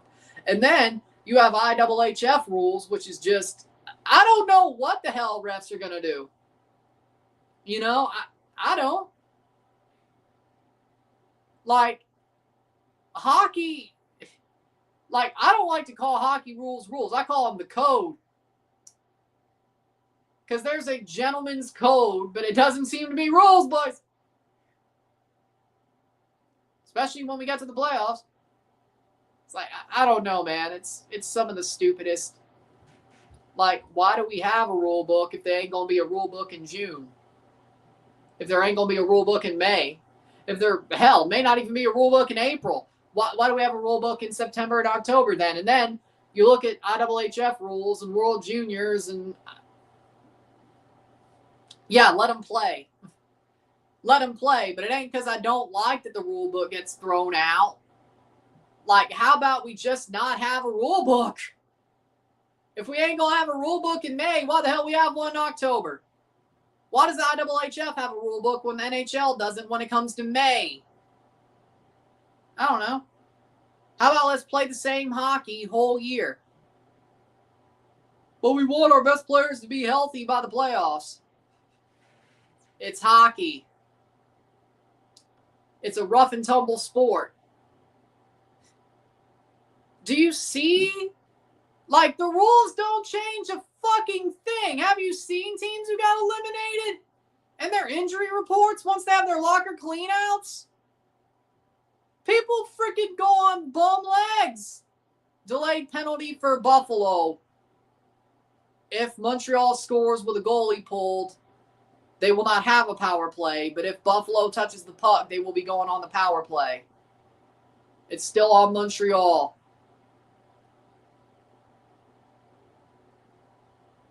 Delayed penalty shot. Blocked. Still an open play. I thought that was touched, but either way. And Buffalo touches it. Montreal going to the power play. 17:37 left in the period. High stick, I'm guessing. But either way, they're calling penalties here. So again, I don't know. Like, I know a lot of Leaf series they don't call penalties. Here, they're calling penalties. Like, hell, when it comes to different series, there's a different rule book. Like, how about another power play for the Habs? High sticking. Josh Anderson got high sticked by Bowen Byram. So again, they're calling penalties in this series. I've never seen them call penalties in the Leafs series, or at least for the Leafs. Like, they may get a give back call, but it's never really like this. Like, they're actually calling the rule book here. And even in game 3, they did. Like, is it more because it's obvious? And Buffalo's getting called on shit that's obvious? Sure. Maybe. But you got to be better than that. But I've seen obvious shit happen to the Leafs in the playoffs, and they never get the power play because they don't want the Leafs to win. I mean, we don't do ourselves any favors, but they don't want us to win. Now, I don't know what the difference is here. Like, do they look at Buffalo and Montreal and they're like, well, both these teams, we really, they are what they are. Shot! Caulfield wide. Like, it is what it is. Like, is it because Montreal's playing Buffalo? Is it because there's no favorite here in the eyes of Gary Bettman? It's a Canadian team and a team who might as well be Canadian because they're on the fucking lake. They're right by Niagara Falls. Like, so they might as well be Canadian? I guess. I don't know. Is it because one's not in the Southeast? Caulfield with a shot saved by Ukko-Pekka Luukkonen. I don't get it. Like, it's a Canadian team and a team who might as well be Canadian? I mean, New York City doesn't respect the Buffalo Sabres. At least the Detroit Red Wings. At least the Detroit Red Wings are loved by their city. And I'm sure there's some people in Southern Ontario that love the Red Wings. I'm sure. Especially in, like, the Sioux. I'm sure. But, yeah, Buffalo might as well be Canadian. I mean, they certainly are the redheaded stepchild of New York City, aren't they? And New Jersey. Like, hell, probably the Jersey Devils are more loved in New York than frickin' Buffalo. So, what? Is it because it might as well be two Canadian teams playing here? Playing for it. Is that why there's penalties being called? Because Gary Bettman doesn't like either of these teams? Because he really doesn't care? So, what? Are you telling me that... And maybe Montreal's getting the benefit of the doubt because at least they're original 6 team. Then again, does that matter? Then again, I've never seen the Leafs play a team where... Well, they did play Ottawa. I thought that was called pretty fairly, actually. Now I think about it. Okay, the Ottawa series was called pretty fairly. That was called pretty fairly, so maybe there is an original 6 buff. I don't know. Maybe there's an original 6 buff. I don't know. But I know we never got shit called for us against the Caps when they had Ovi, and they've always loved Ovi. Hell, I love Ovi. I'm a fan of Ovechkin. I think Ovechkin's one of the best hockey players of all time. Gretzky is still better. I don't care what you Canadians have to say. I don't care what you have to say. Wayne Gretzky is still the GOAT to me. I don't care what you have to say. On the merits, Wayne Gretzky is still the GOAT. Either way. But Ovi is top 3, maybe top 2. Especially goal scorers, but hockey players in general. Ovi's top 2, has to be. Like, Ovi is the best player I've seen play in my life. Live. Like, I've seen a lot of Wayne Gretzky highlights and old games, especially during COVID. Like, I know about Wayne Gretzky. I know about Rocket Richard. Okay, Rocket Richard's pretty good as well.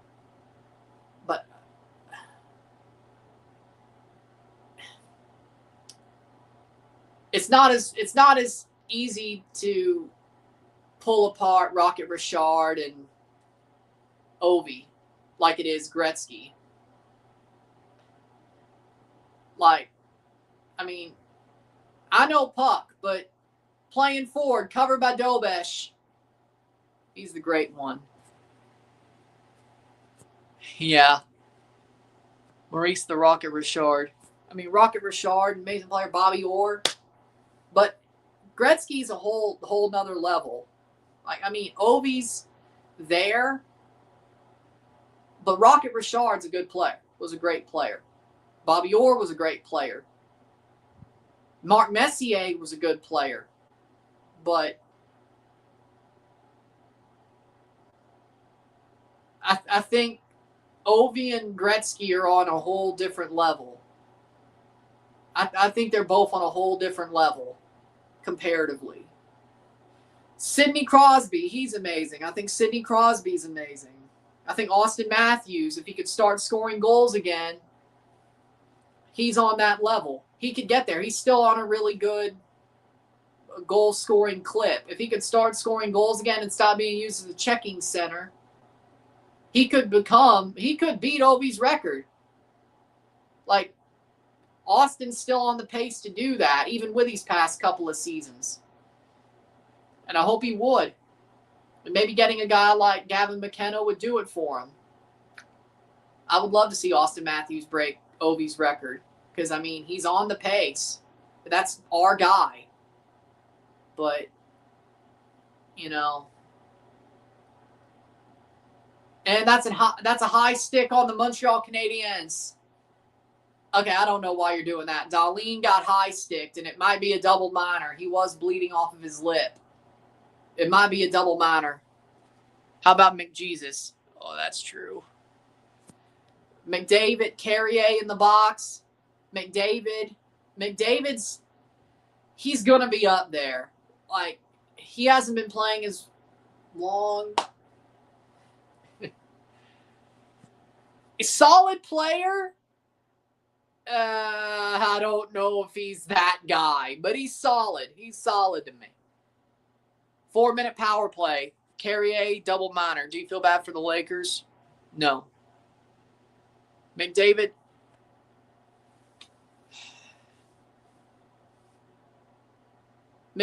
going to be up there. Has to be. Like, he hasn't played as long as Ovi, but McDavid's going to be up there with Austin and Ovi and Gretzky.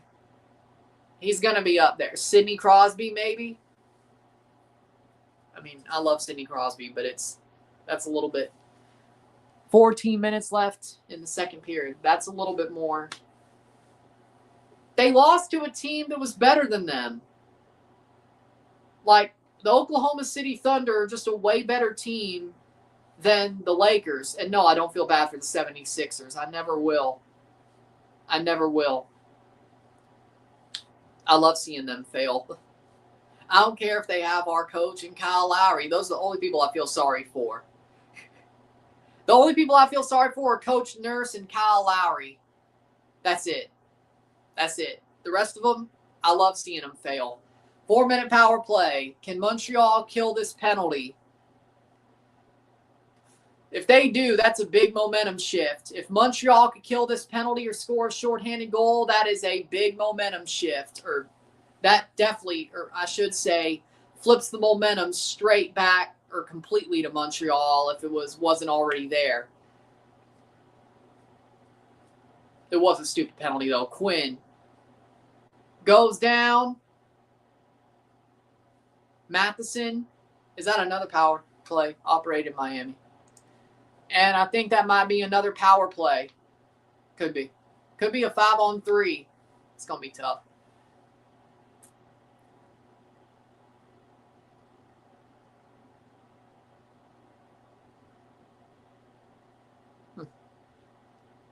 Oh, interesting. I mean, LeBron is, no, there is no power play. Luckily, there was no penalty there. 3:33 left on the power play. We'll be halfway through the game when this power play is killed off if there is no goal. Thompson dumps it in. Good dump. away by the Habs. Face off. Matheson clears it away. Came back with a new jawline. You know what? Maybe you're right. Maybe you're right. Maybe you're right about LeBron.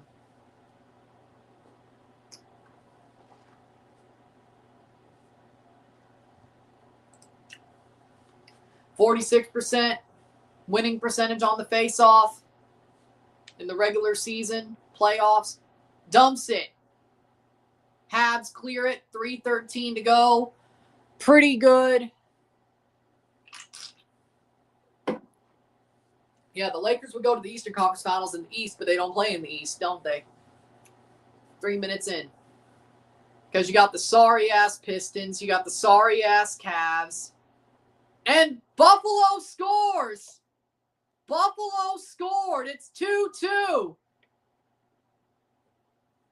Tage Thompson scores. And it's a tie game with 13 minutes to go. I didn't even notice that was a goal. Damn. Let's see the replay. Holy shit. That came out of nowhere. Came out of nowhere.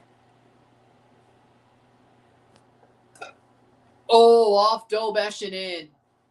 Off his pad and in. Oh my.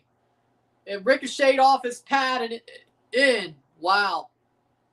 Really can't do nothing about that one.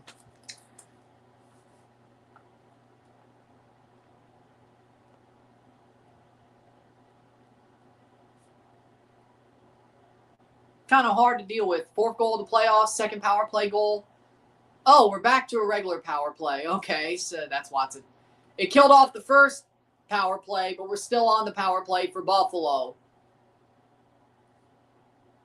Covered. Cleared. Montreal still has to kill off the last minute and a half of the power play. Double minor. Yeah, Dillon with the assist. 7 minutes left in the period. Tuck, shot off the post. Can Montreal kill off the last minute? I mean, I thought they were doing a good penalty kill until that goal went in, so. Correct. Don't feel bad for James Harden. No. James Harden is like, you know what? I think we have to have a talk. James Harden is just as shameless as Kevin Durant, except he didn't win a ring.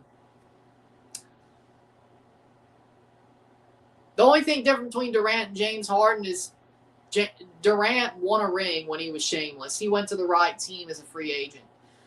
Here comes Montreal. Has to dump it. They ain't going to go shorthanded. 39 seconds. Wow.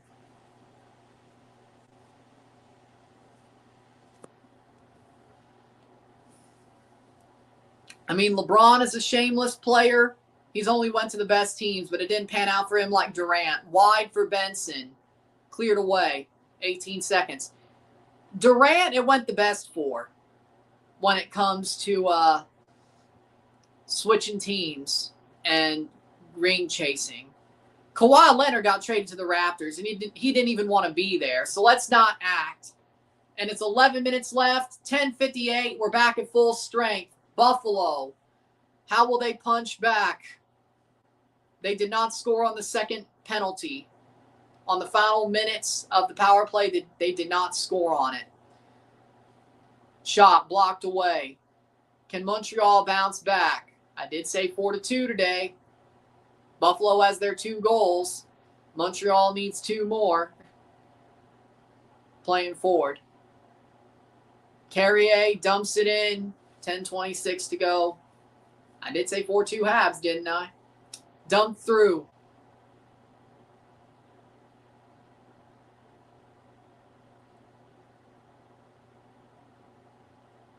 Montreal gets it back. Rings it around the boards for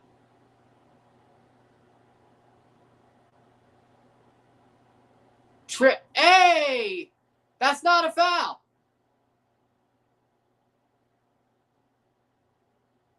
Bro got picked at least, if not tripped. But, bro, man. Now, that's a Leafs no call. But For me, like LeBron and Durant, or LeBron and James Harden deserve the same shit Durant got. I think Durant got it worse because he went to the Warriors and he won a championship. Or was it 2 in a row? No, it was one. It was one. He won one, 15-16, or 14-15. Warriors won. 15-16. They lost. 16-17, 17-18. Now they did win 2 in he did win 2 in a row. Here's a chance. Slavkovsky shot save. He did win 2 in a row, and then he lost to the Raptors because he blew out his Achilles or whatever. I mean, he tried. Kawhi didn't even want to be here. He didn't. He didn't. And he still won a championship. And it was a trade. It's not like he chose to be here to ring chase. He won a chip and dipped. Yeah. And, you know, I respect it. Don't feel bad when Embiid was seen crying in his wife's arms outside the 76ers arena on Mother's Day. No. Embiid crying when he lost in a playoff series. Where have I seen this before?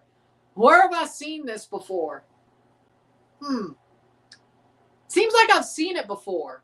Seeing Embiid cry after losing a playoff series in the Eastern Conference semifinals. I think I've seen this before. And I really feel like I enjoyed watching that happen when it happened the first time. I feel like I've seen this before.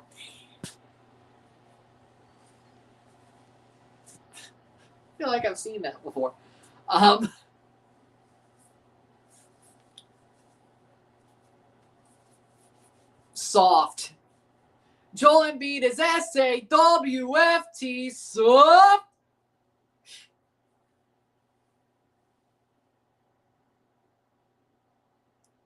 I know.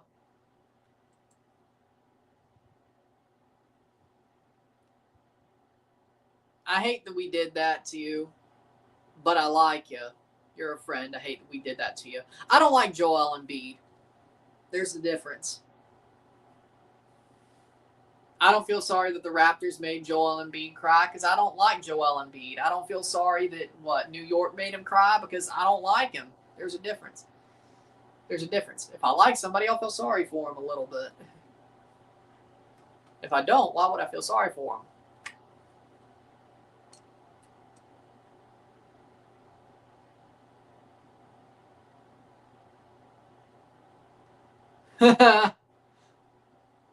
Here's the face-off for Montreal, 9:07. Offensive zone face-off.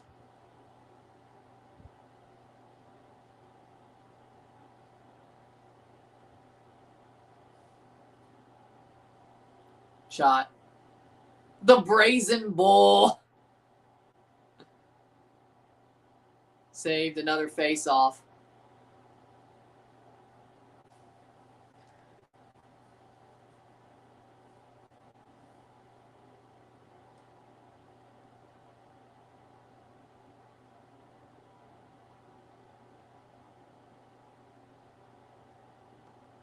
Playing forward. Here comes Montreal. They spin around. They keep possession at the half wall. Dobson, delayed penalty on Buffalo. Montreal will go to the power play again.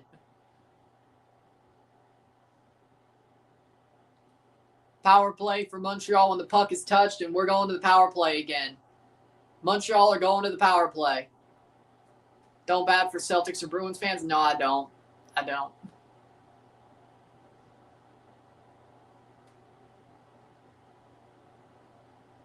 And power play. Dillon going to the box. Montreal on the power play.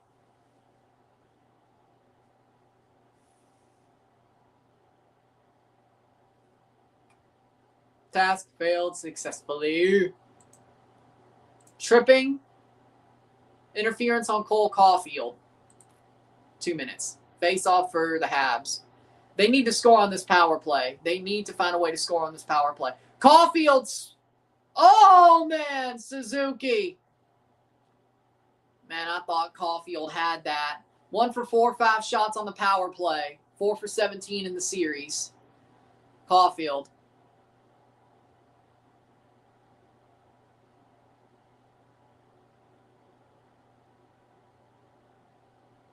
Slavkovsky, wide.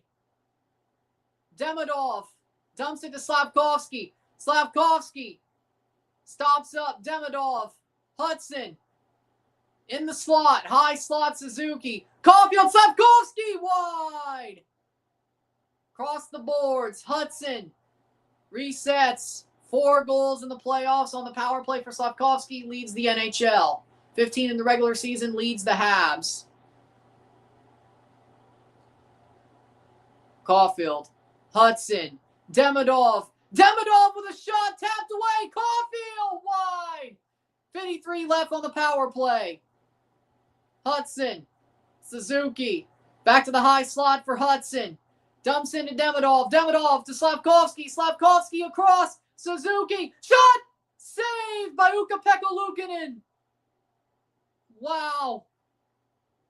Hudson. Dumps in for Bolduc. Bolduc streaking. And Doc does not get there. Across the boards. 23 seconds for Dobson. Man, I'd love Trout in a Blue Jays shirt. There's a big rumor the Blue Jays are going for Mike Trout. That's actually real. I thought people were just hoping for that. Shot, Doc.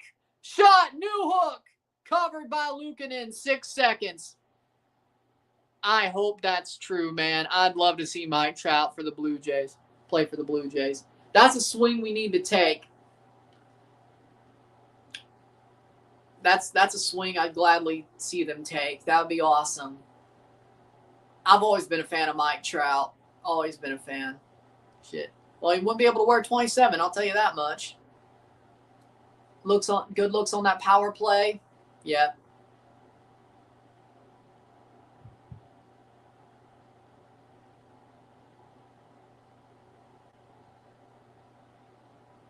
Six seconds left on the power play for Montreal. Looks like they will not score on their power play. Buffalo gets lucky. Montreal, they kill off the power play. Montreal will not score, but will they build from that momentum? They had some really good looks on that power play. Some really good looks on that power play. You're a Montreal fan. You're gnashing your teeth now, I think. 6:19 to go in the second period. We're way over halfway through this game. 2-2, 17 shots at 13. Holy. Looks like there might. Let's see what they say here. Holy.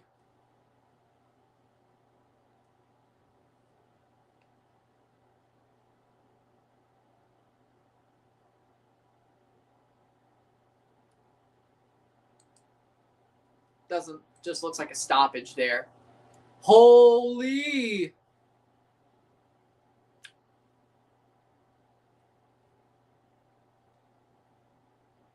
It's perfectly poised for the second half of this hockey match.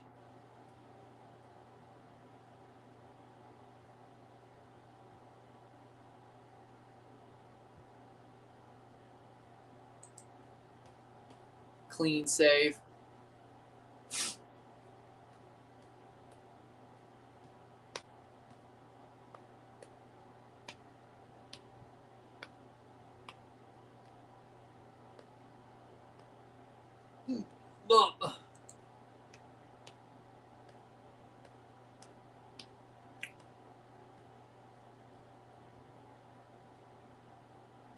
Well, let's see how this goes.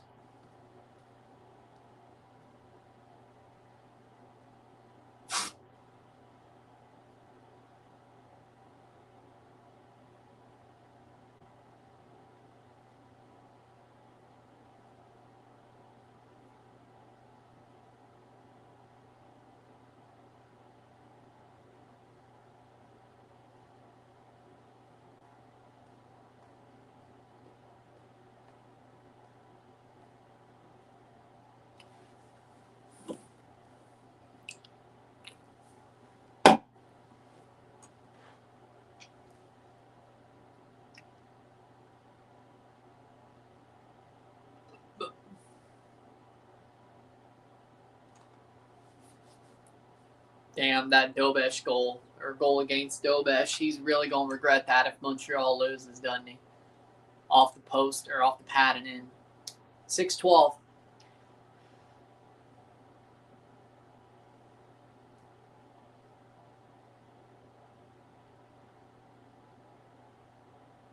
Playing forward.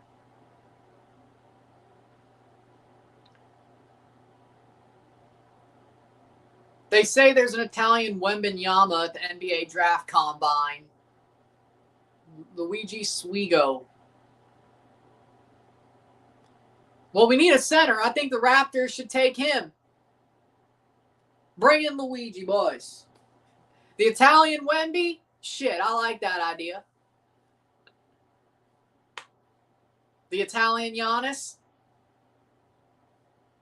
7'5" wingspan, 7'2" 1/4 barefoot, 9'6" standing reach.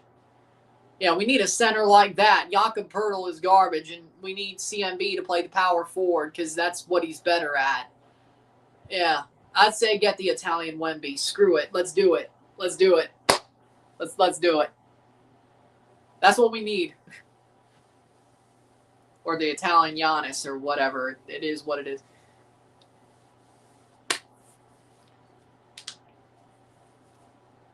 Hey, if the French Wemby is good, the Italian one will be even better. Right? That's what I like. Sounds like that to me, yeah.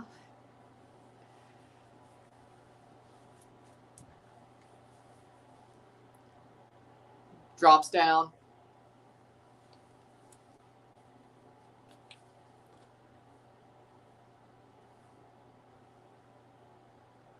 Except I don't know if he'd elbow somebody. And get a flagrant 2 like that. Either way. And he's 289 pounds, so it seems like he has more meat on his bones than Wemby does, actually. Wemby is like a freaking toothpick. Let's be real. Like, at least Wemby looks like a toothpick. Maybe that's just because he's tall. Shot. Blocked away. And a face-off. Wemby looks like a toothpick. Let's be real.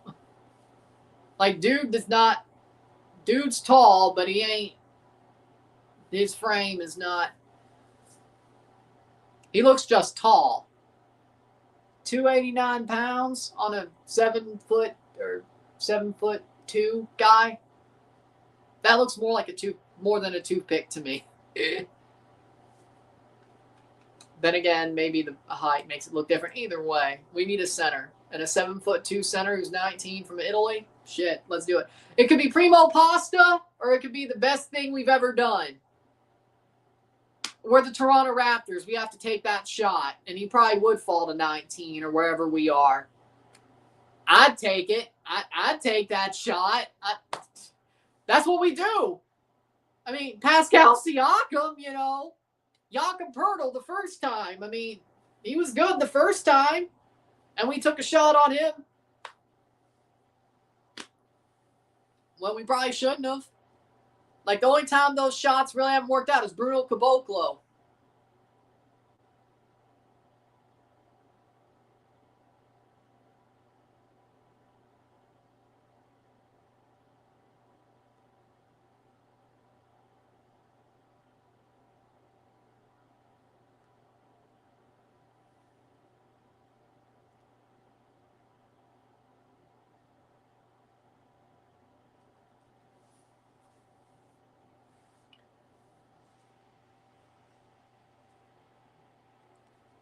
Well, I mean, of course they are. They're the better team.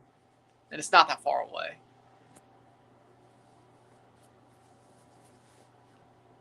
Carolina waiting for the winner of this series in the Eastern Conference Finals. Colorado has Minnesota on the brink of elimination. Vegas is playing Anaheim tonight, trying to put them on the brink. Montreal is trying to put Buffalo on the brink.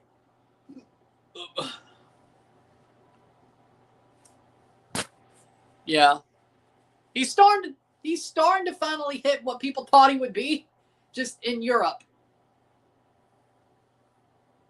And it looks like Montreal is going back to the power play. High stick. High stick on Buffalo. High stick on Buffalo, I think.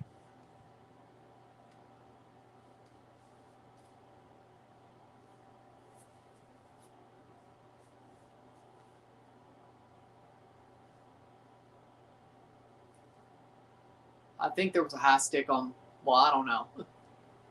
Timmins on Evans. Let's see if they call it. He did. I mean, he brought it up. Remember, the fans would go crazy whenever Bruno would nail a 3 in garbage time. I was the same, man. I always wanted Bruno to succeed. I mean, I've always been a Bruno Caboclo fan. I always wanted him to succeed. Still do. Face-off. Neutral zone face-off. Okay, it wasn't a power play then. They didn't want to call the high stick. Okay, so no, it's still 5-on-5. I guess it wasn't far enough. He tried to sell it, but it wasn't far enough, and they didn't review it. So, okay. 5-on-5. I remember that Bucks-Raptors game that Bruno was, that had like one of his better performances as a rookie. Remember that?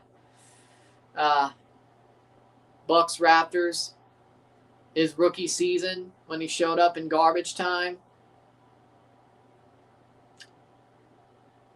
Playing forward. Man, that Streets won't forget. Streets won't forget. Shot! Missed. Evans tapped away. Montreal's getting close. Somebody dropped their stick. Good play, Evans.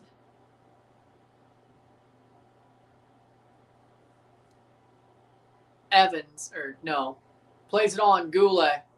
Shot wide. Slavkovsky.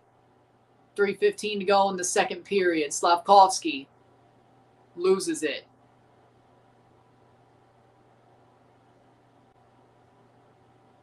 Dumps in. Slavkovsky. Slavkovsky behind the net. Does not take the shot. I would have, but okay. Shot wide. Just barely wide. Put into the wall.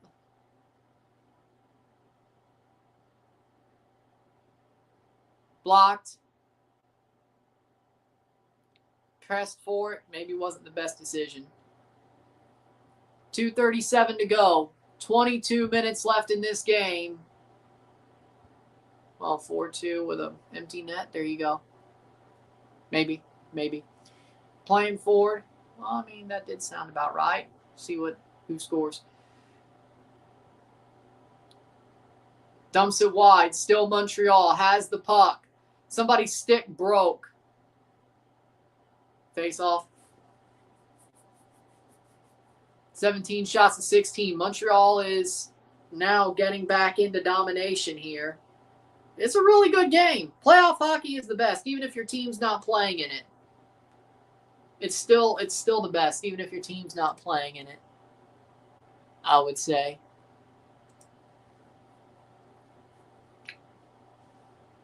So, do with that what you will.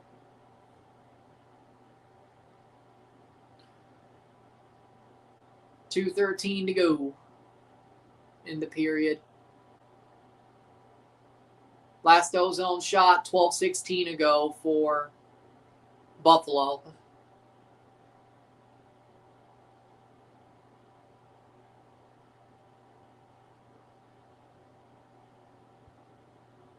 Playing forward.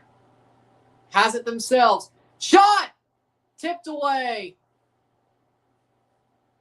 All the way down the ice. That is an icing on Buffalo. 156. 2 goals for the Sabres' top 6 forwards. 1 assist in the last 2 games. Canadiens 6 and 10 assists. 29 shots on goal. Agreed.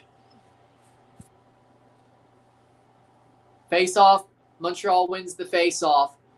Played on. Dumped away. They can chase it. And they do. Dumped in. Anderson.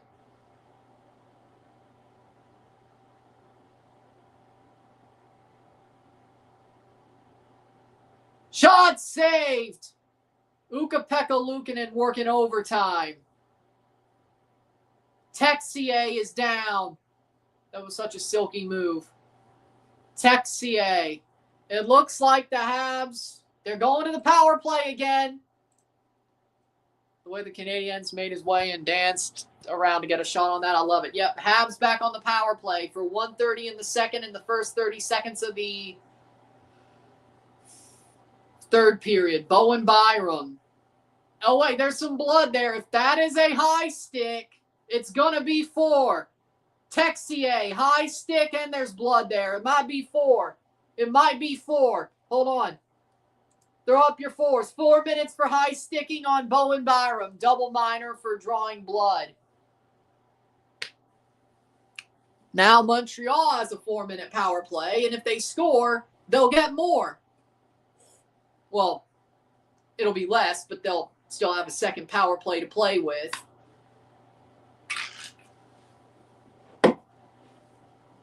Just like the Buffalo Sabres did. Luukkonen, they're checking his helmet. Ukko-Pekka Luukkonen, they're checking his helmet. It's a double minor. I don't think it was a major. I don't think it was a major. I don't even think they could check it and say it was a major. But either way. Big opportunity. 16 saves for Ukko-Pekka Luukkonen.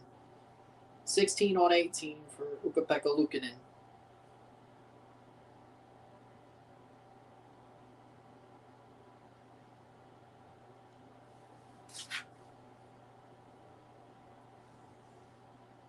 They're checking his helmet. The Finn in goal. Valeno.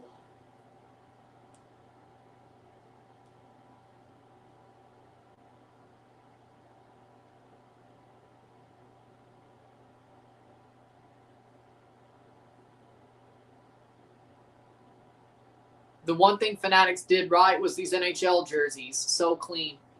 I think Fanatics did well with NHL jerseys, but they're similar to the Adidas template. Let's see what happens when they choose to make their... Well, this time it's just Fanatics themselves. Nike made the bad MLB template. Now they're back to the Majestic template. So either way, Caulfield. Let's see what happens. Fanatics make these themselves. Maybe they'll stick with the Adidas template. But I think Fanatics did amazingly with these hockey jerseys. I think they did. I mean, they stuck really to the Adidas template, which was good anyway. Except they took out the pock marks. That's really the only difference. And they put an F on there instead of the 3 stripes. But other than that, 3:26 to go on the power play. Shot wide. I like what I see. Hudson. 3:19 to go. Slavkovsky. They score under 2 minutes. They will have another 2 minutes of a power play. Demidov and dumped out of the zone. 3:09. Hudson.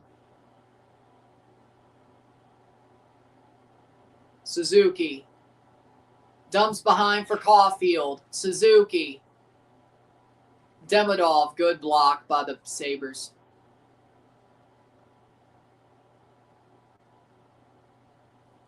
Hudson.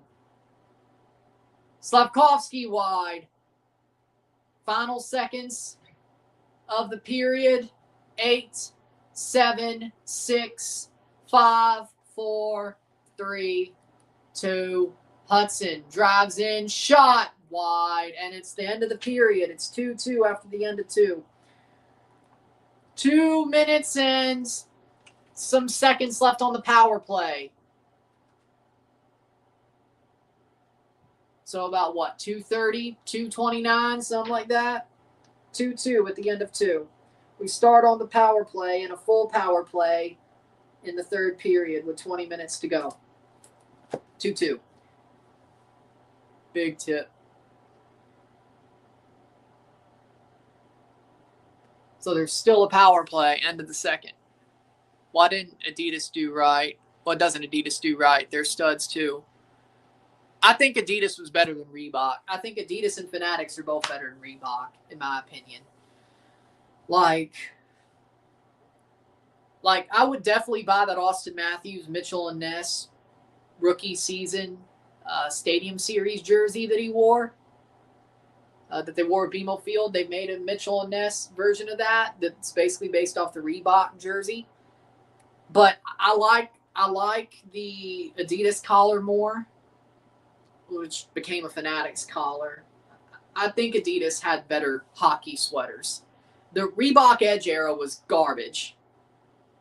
Like, there are old Leafs jerseys I'll wear, but when it comes to old Leafs jerseys, when they took away the bubble numbers, which is what I like to call them, they looked like bubble numbers with like the extra outline.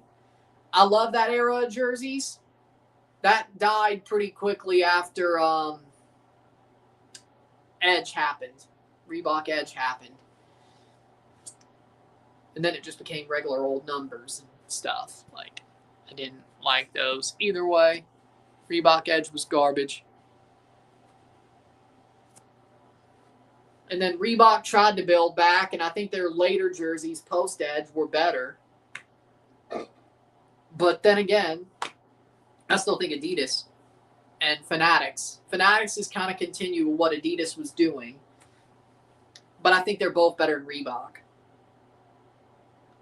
when it comes to NHL sweaters. So now, of course, the Olympics and IHF are pretty much Nike, which, no, I don't ever want to see Nike get the NHL. Like, no.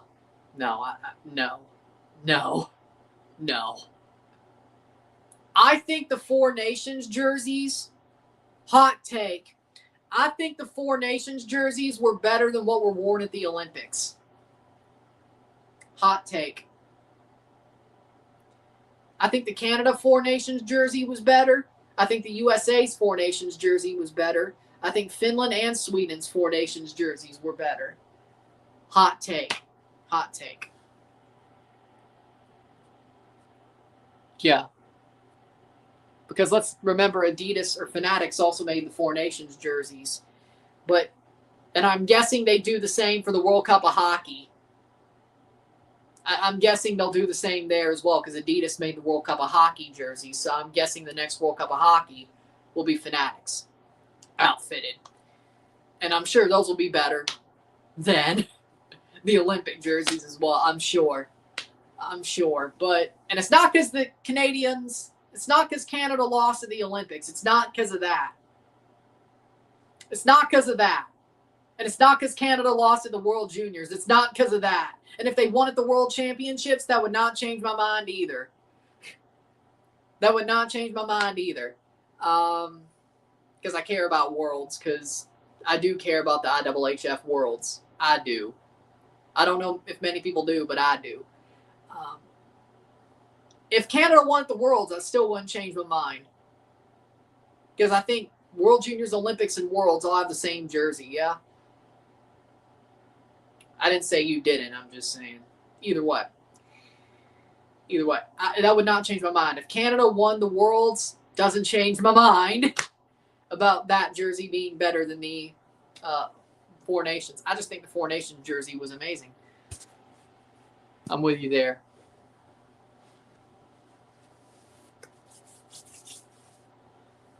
I used to love the juniors too. World Juniors is awesome. Like, that's still my post-Christmas. Like, dude, I watch the World Juniors games religiously. Like, that's my post-Christmas, pre-New Year. A little bit after the New Year, but you know what I mean. At least watch them on my own. I try to cover the final if Canada's in there, but I watch the World Juniors religiously. Post-Christmas tradition. Boxing Day. Eating the rest of the potato salad. That's such a Canadian thing. Yeah. On Boxing Day, just eating the rest of my potato salad and dressing, and then watching the World Juniors play when Canada plays on Boxing Day. And yeah.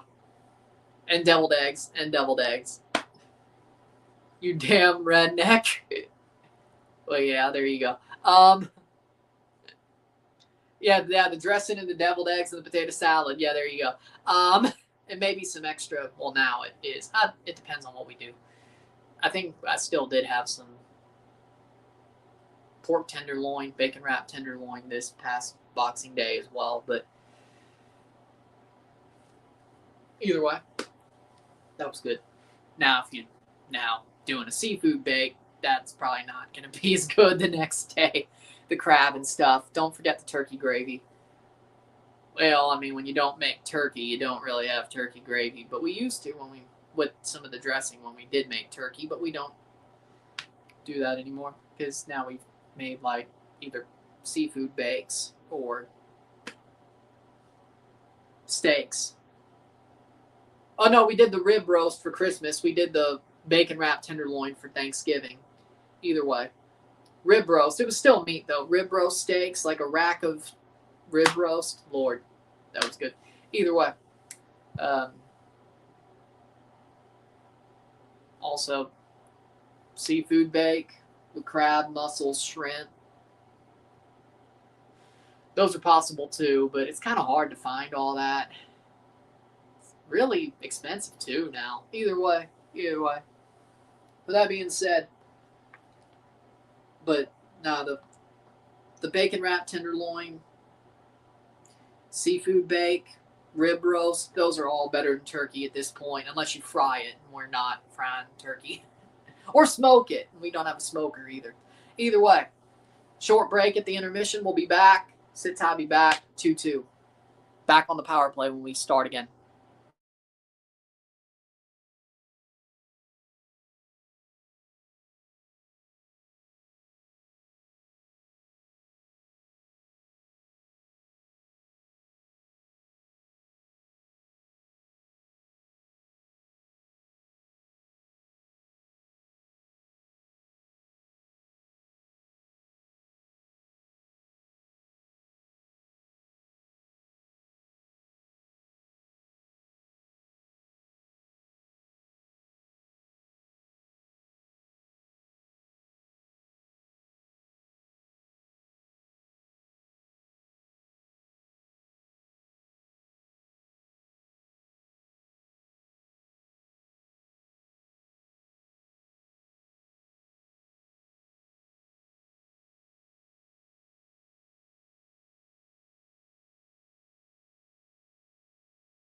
We're back for the second intermission. Unless Solomon Kings on a goal fest, they aren't going to go through to the OFC Pro League playoffs. Loss to Vanuatu United hurt their chances bad. Yeah. Sydney, you're like, yeah, okay, sure. Got it. With that being said, we have another 20 minutes to play, if not more. Habs on the power play to start the third period. A full-on power play. A little bit more than a full-on power play. But, and the Rays are winning 5-0 over the Blue Jays. Ah, shit. Okay, the Jays they might need Mike Trout. Either way, I hate Tampa so bad, man. Either way. Half, or how much longer, 2:46 to start the third. I think the Habs have been the better team. I think Buffalo was lucky on their power play goal to score to tie the game. But I think the Habs have still been way better in the second period. And I think they had a lot of chances, and Ukko-Pekka Luukkonen really is saving the Sabres' ass. Let's be real. I think that's really the story. Sota has won me over, though. Very possible he gets picked up by an A-League club. Do you think he'd be really good in MLS? Let me look him up. Hold on.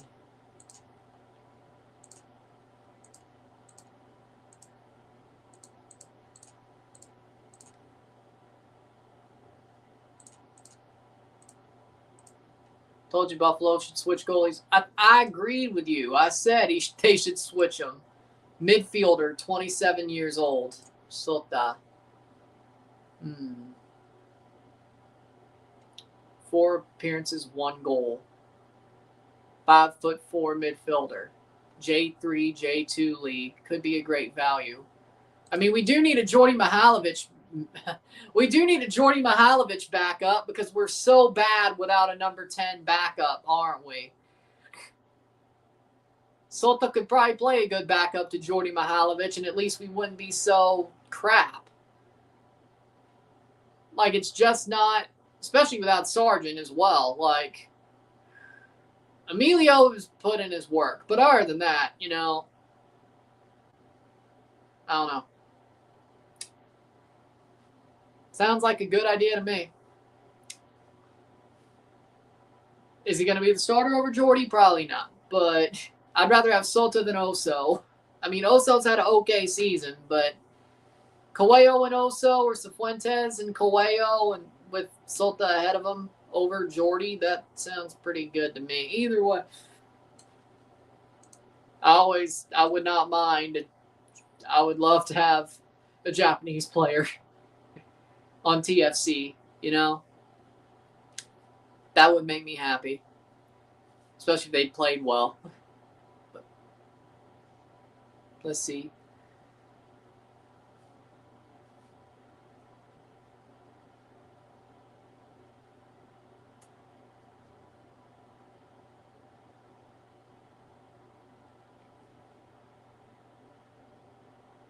Waiting for the second intermission to happen or pop up.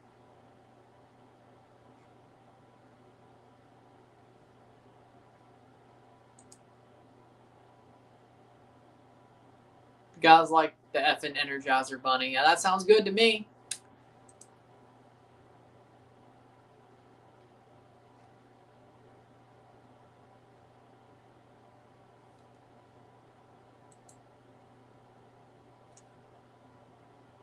Here comes the third period. Let's see what happens here.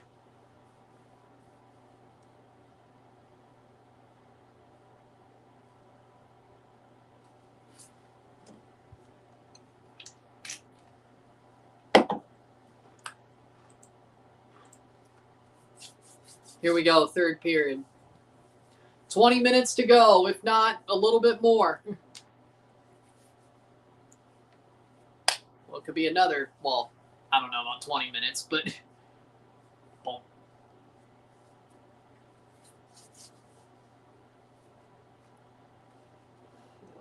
Can the Habs build?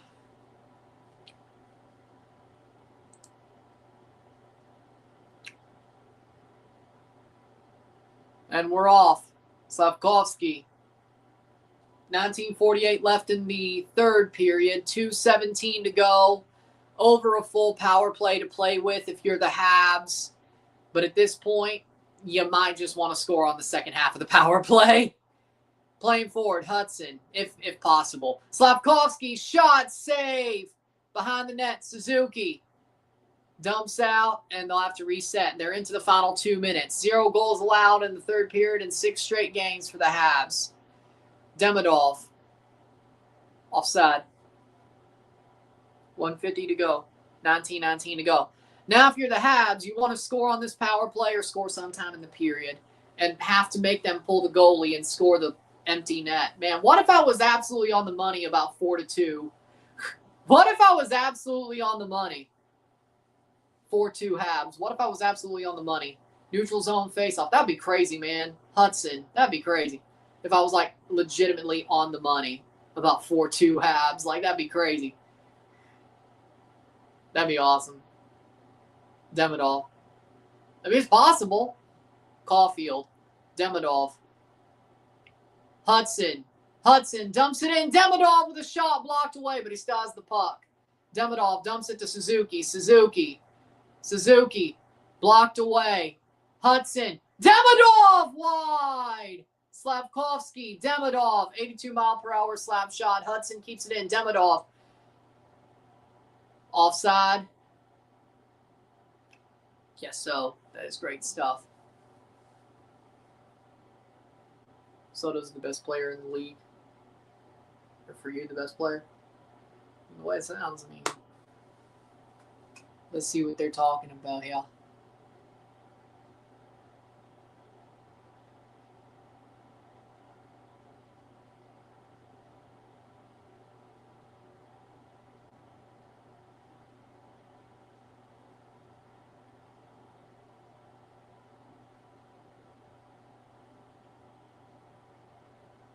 Hudson, 21 power play shot attempts from the right, circled most in the NHL during the postseason for Demidov. Suzuki! Wide! Man, I thought that went in for a second there.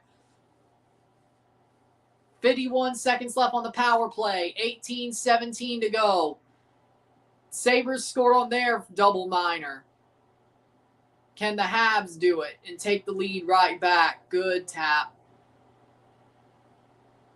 Finishes 4-2. That is crazy. Well, I haven't called it yet. 31 seconds. I haven't called it yet. Dobson. Can Montreal build, even if they don't score, can they build momentum off of this? Texier. Dumps in behind the net. Dobson. Still in. Doc loses the handle. Bolduc. Dobson, 7 seconds to go. Kirby Doc. The power play will be killed off. 17:29 through the period. Habs put it off Ukko-Pekka Luukkonen. Dumped in. Matheson dumps it back. Out of the zone. They have to reset. Dumps it in once again. 17 shots to 21. Montreal has 21 shots to Buffalo 17. Sabres penalty kill 82.8% during the playoffs, 81.9% in the regular season. So they're still on a really good clip of penalty kill hockey. Here's a chance. Dumps in, shot.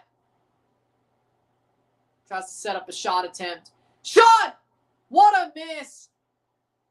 Ukko-Pekka Luukkonen with another save. And that'll be an icing, and that will be... Nope. They're just going to let it roll. No, it will be an icing. 5-4 Rays. Now the savior comes through again. George! Aha! Savior of the Blue Jays! George! Ha-ha! It's got to be right. I mean, you wouldn't say savior for anybody else. George! Face off. George singled. He scored a run. Then Hendrik Pinillos got 2 more runs for the Jays with a double. Vladdy on. Hit a homer, Vladdy. Come on.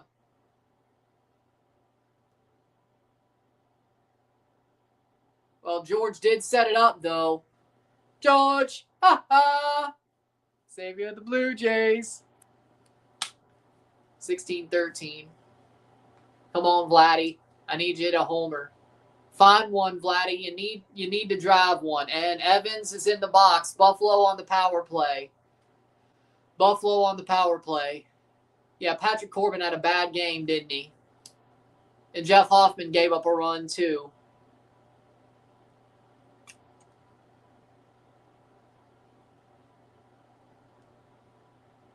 Tommy Nance did, too. Sabres on the power play. 2 minutes. Buffalo power play. Dillon, Quinn, shot, save, covered by Dobesh. 1:55 to go. Montreal's got to kill this power play. That works too.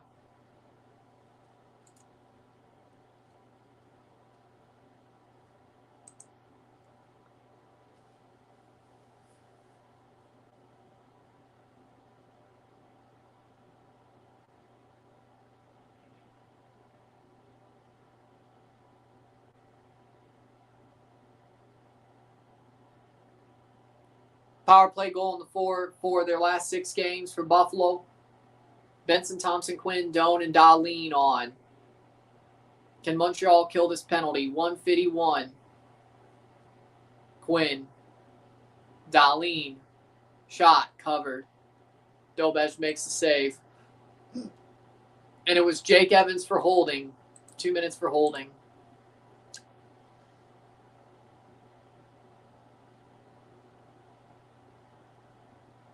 $1:44 to go. It's got to be a long freaking... Okay. 2 outs, 1 on second, Vladdy up to hit. Or just get on Vladdy and let Okamoto hit a 3-run homer. Because Okamoto is freaking automatic right now. Who are we kidding?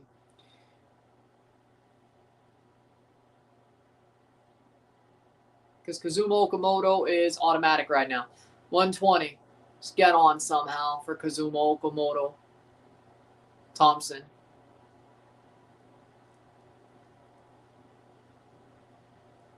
Doan. Tipped. Scores, Buffalo! Benson scores! And it's 3-2, Buffalo! Oh, no. Benson scores a leading goal for the Sabres with a tap-in. Taps it in, 5-hole on Dobesh. They didn't notice the... What? Vladdy, in-play runs. Is it a double or a homer? We'll find out in a second. The plot thickens now, fellas. Let's see what it says. Game day, because that's what I'm seeing it on. And there's the face-off, and the Habs win the face-off. Zach Benson with his power play goal. 5-4.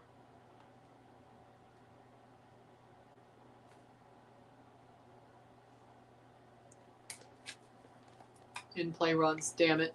Vladdy runs.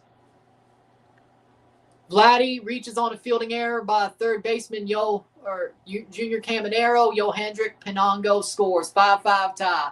21st birthday for Zach Benson. He scores a goal on his birthday to make it 3-2. Assist for Doan and Thompson.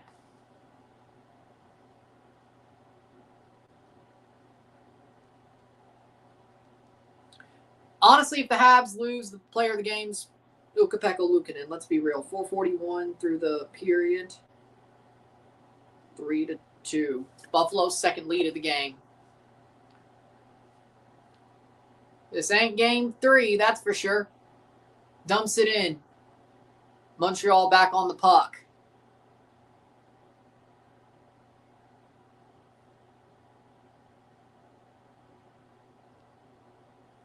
20-23 shots. Montreal has more shots, but they've given up the goals. But now we ain't going to have no empty net, that's for sure. Well, unless it's the Habs emptying their net. Okamoto versus Kelly. Vladdy stole second, and Okamoto struck out, but it's a tie game, 5-5 in the 7th. Okay, you live with that. You live with that. You live with that. Third player in NHL history with a postseason goal on their 21st birthday. Good for him. Keep an eye on the Jays game. 13:53.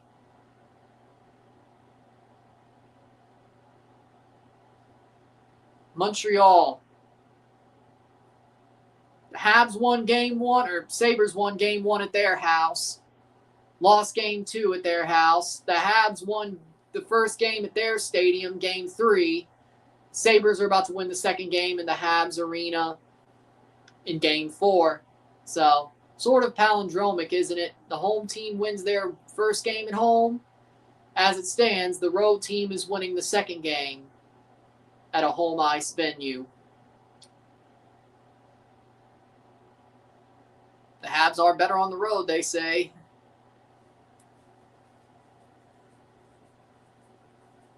So we'll see what happens with games 5 and 6 and 7. Can the Habs find their way back? Matheson. Here's a chance save by Dobesh. Matheson dumps it. Here come the Habs. 2-on-2 break. Save by Ukko-Pekka Luukkonen. 12:40 to go.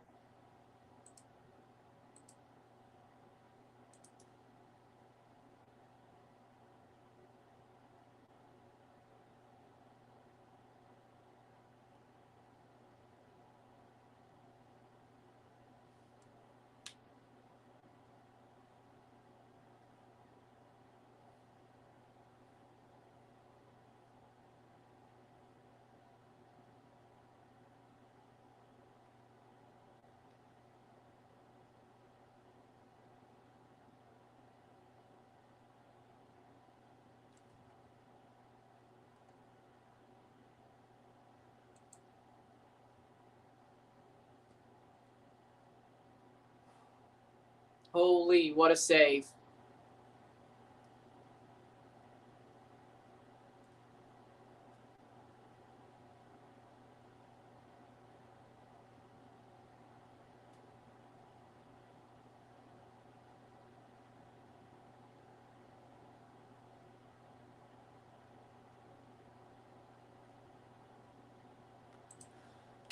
Dobesh. Yeah. I mean, it's probably more of an English pronunciation than the actual pronunciation in this country, but that's what most people say as far as trying to be more accurate, I guess.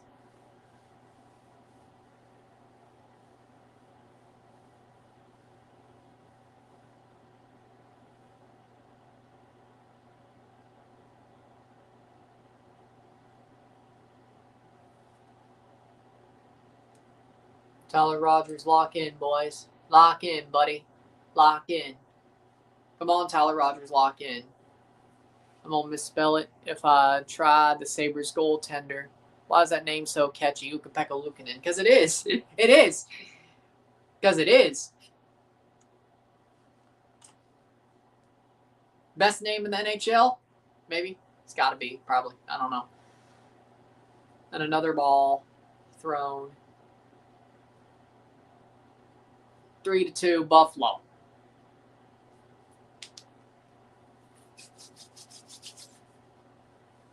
Face off in the offensive zone. Montreal needs to come back. They got 12:40 to score to at least get it to a 3-3 so we can go to overtime. Shot missed. Taylor Walls walked. Great. And Tyler Rogers walked a guy. Here we go.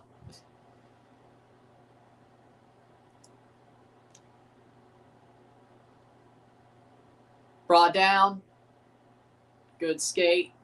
Keeps it alive for the Habs. The Habs, Slavkovsky. Slavkovsky keeps it in. And they're getting a bit rough, the Sabres. Strike. So 1-1.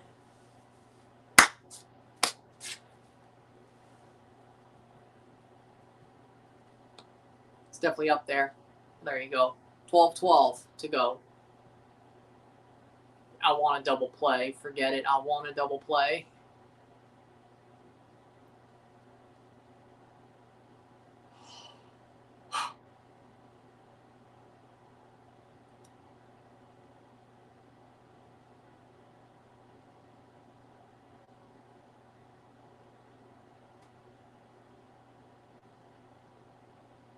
Strike 2.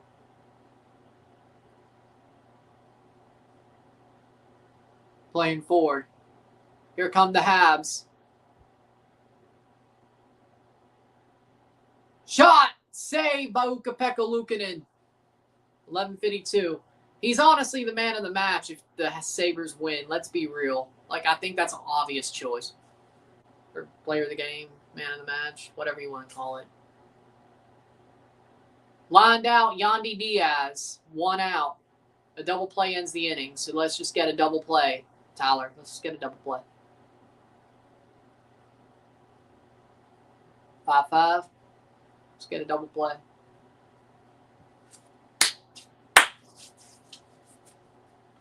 Matheson.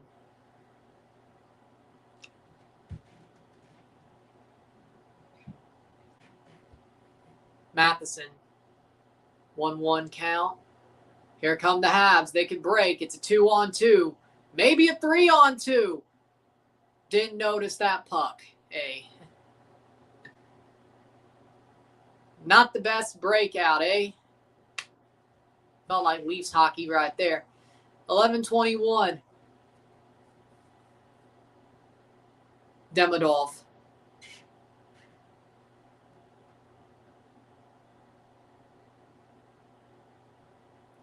Caught stealing second base. Taylor Walls caught stealing second. Covered by Ukko-Pekka Luukkonen.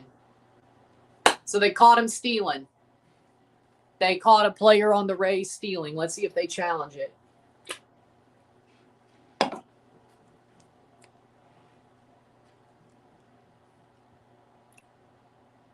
One, two. A strike away from getting out of the inning. Look.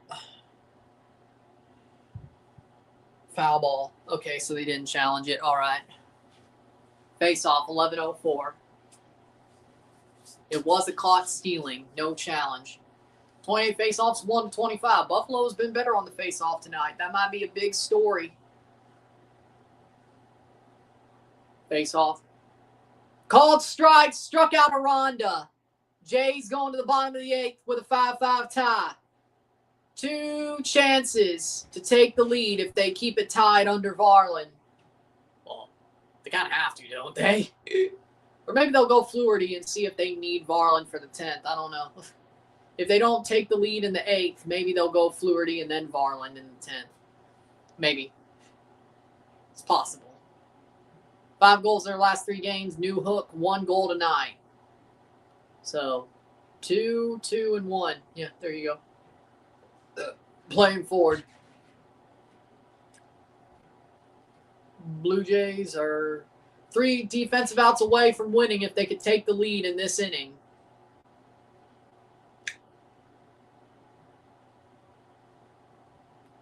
Man, if the Jays could scam a win, that would be nice. It feels like games like this that they come back, they still just come up short, you know? It'd be nice if they scammed this one. Maybe that'd be a change in their luck. It's like they used up all their luck last year, which, I mean, they did use a lot of luck last year.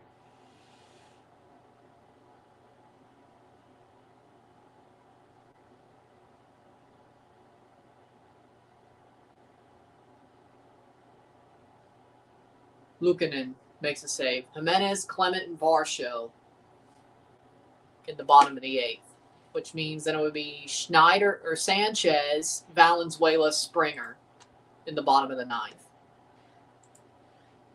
Jack Eichel, 13 points this postseason for the Golden Knights. And it's a stoppage play, 9:35 to go in the game.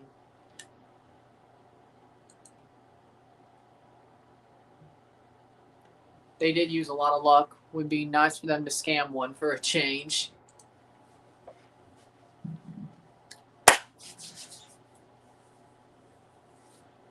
Why can't Canada just win something again?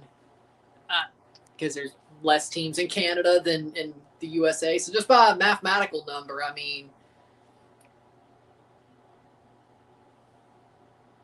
it makes sense. It's harder for us to build teams that win just because I don't think they want us to win. And also, you know, the exchange rate don't help either. 1-0 on Jimenez. I need clutch Andres Jimenez to show up again. 3-0. The 3-0 count. Come on, Andres. Come on, Andres. I need clutch Andres to show up again for a while. Or is that just April and maybe even October Jimenez, but for the rest of the year he don't show up. And maybe March as well, because he was pretty clutch when he needed to be at the World Baseball Classic. It's been over 30 years besides the Raptors. Well, the Raptors won, so really it's only been 7 years. Either way.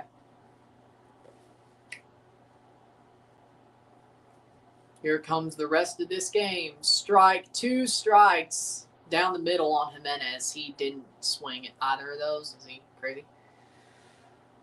And TFC won in 2017, by the way. So, hasn't really been 30 years. Will it be the Habs? Could be. And Jimenez grounded out. 1 out. Clement. Ernie Clement. Face off here. 9:35 to go. Habs have 17 shot attempts to Buffalo's 4 in the third period. Dominate the period just to lose? Possible.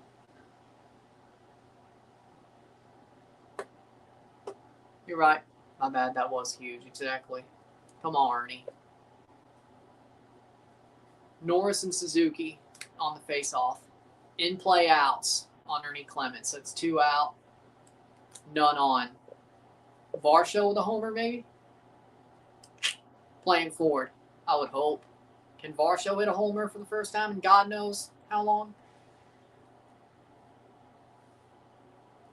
All we need is a solo homer. Come on, Varsho. Caulfield's doubled over on the bench. Not good news. Bad news. The Dacia Sandero is delayed. Oh, no, anyway. Fly out for Ernie Clement. Dalton Varsho on to hit.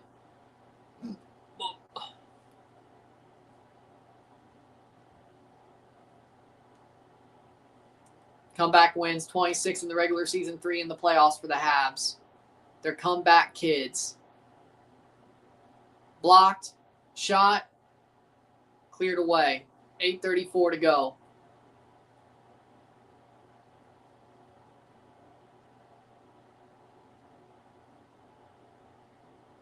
Matheson puts it on. Goes behind the net, into the wall, half wall, puck battle. Habs lose the puck, chasing it.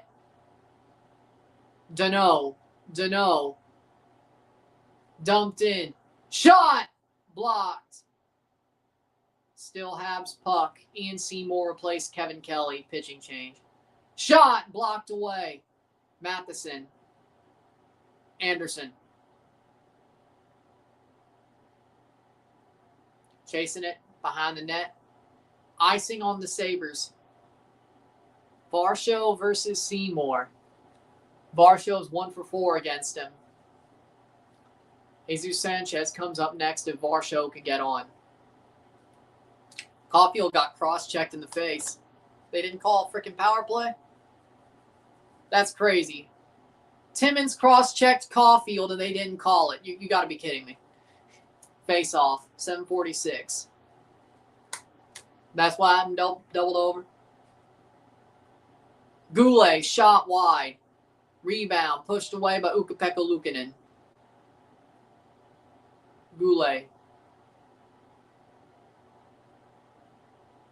Shot Blocked away. Slavkovsky. Goulet. Loses the puck. Dumped. And have to get back in.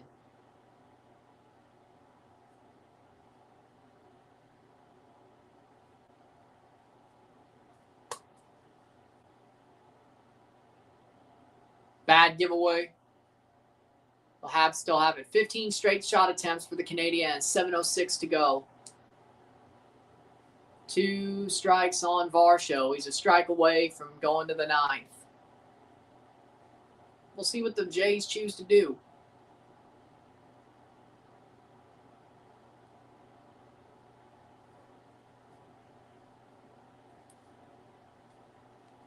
Yeah, it does.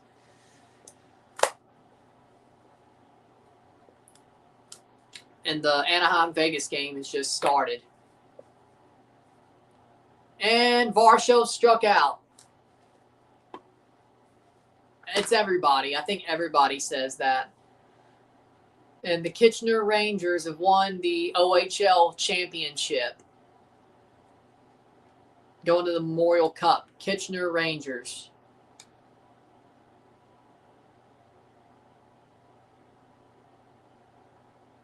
Brought down. Matheson. Still, bad giveaway. Bad giveaway. Bad giveaway. 6:35 to go. Demidov. Tangled up. Wasn't a trip, though. Probably because I have to chase the game. Yay. No, it is not. Yay. 6:11.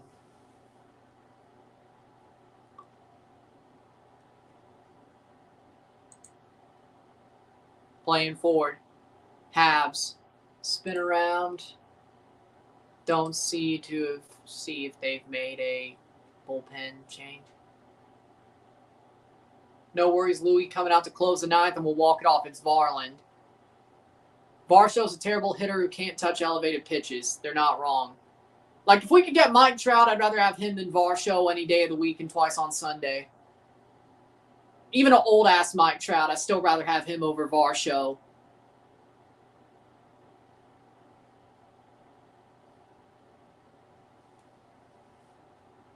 To be honest. 6-7 shot attempts this postseason. Here come Buffalo. Buffalo, shot blocked.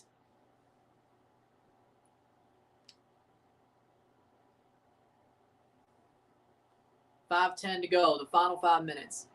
I'm definitely watching the Memorial Cup.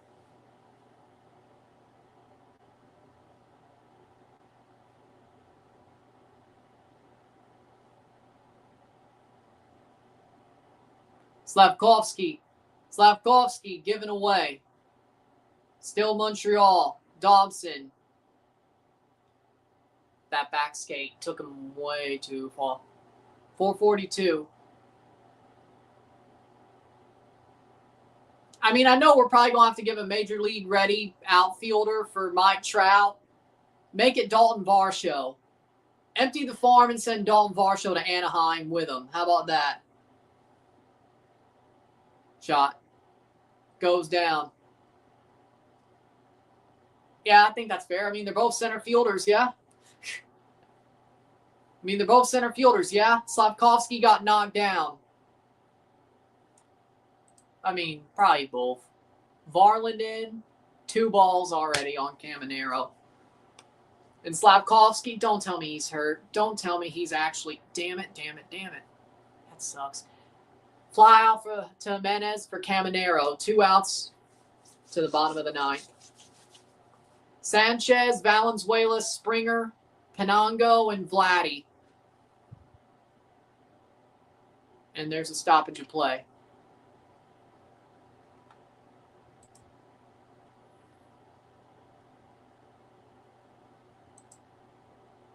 Bump. Valade versus Varland.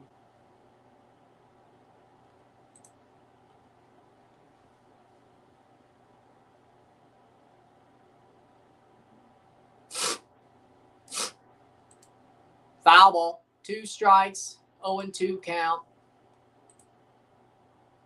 on Valade. Another foul ball. Fucking hell. Varland just pumped 100 miles per hour past him. Jesus. Woo, baby. Varland is nails. Louis Varland on the mound. Everyone cheered.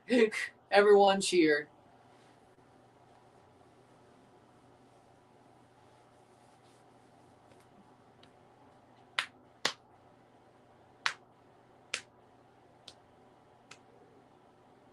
Zero to 2 or 0-2 count. Ball. Varshall's like Bradley Zimmer with power and less of an arm. Varshall's a terrible hitter who cannot touch elevated pitches. Man thinks he's Corey Patterson or something. Anaheim, Vegas has begun. 3-2. It became a 3-2 count. You got to be kidding me. Slavkovsky looks like he's okay. Let's see if that was a... Nope. No tripping. They ain't calling a trip. Okay.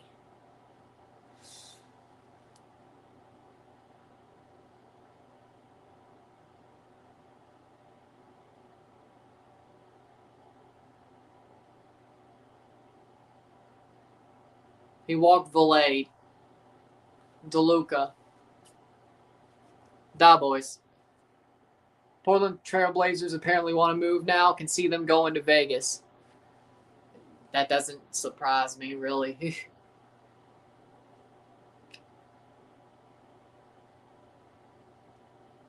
4:15. Shorzy is so funny. Shorzy's a damn good show. Both Letterkenny and Shorzy.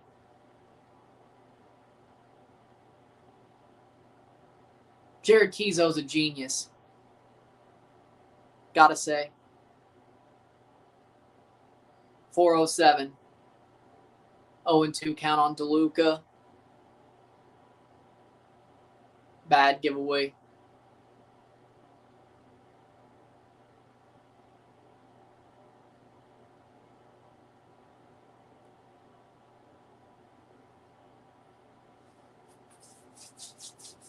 Playing forward. Got to pick off first base. Matheson, 3:40 to go.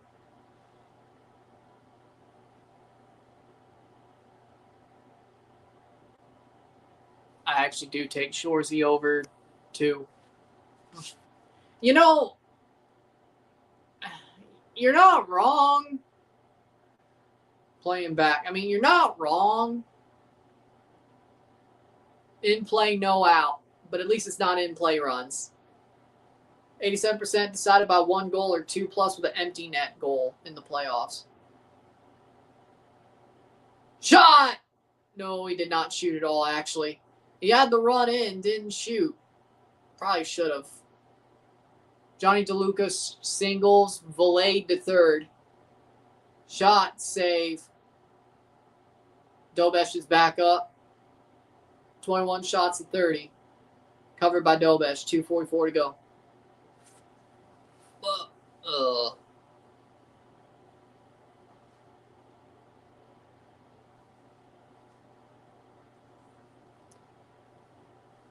Lock in, Louis. Lock in.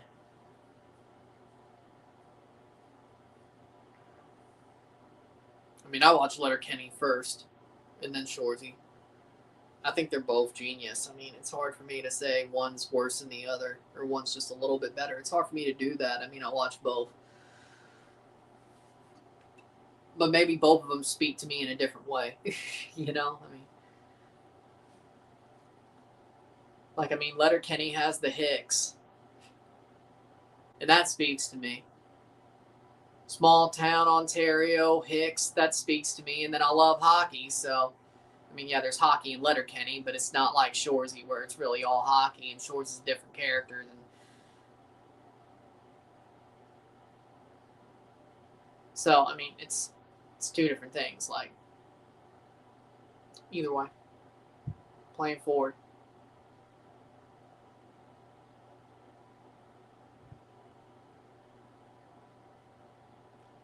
It's like Letterkenny's like, I could see myself being like that, yeah. Shot wide. Empty net for Montreal. They have emptied their net. Well, 1:55 to go. If they score, we're going to overtime. 6-on-5. What can the Canadiens do? Will they send this to overtime? Shot blocked away. Or will Ukko-Pekka Luukkonen save the Sabres' ass? Caulfield puts it in. Shot blocked. 128. 1-2 count. Another foul ball. Shot blocked away, and that's over. 1:18 to go, a face-off. Wide and close.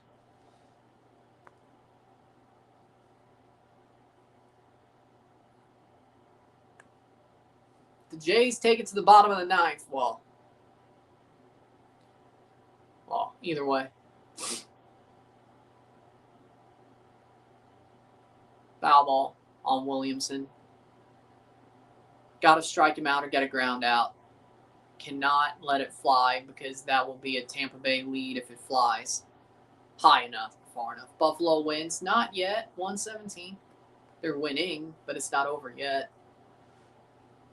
Well, at least I feel a little bit better about doing Liga MX on Thursday.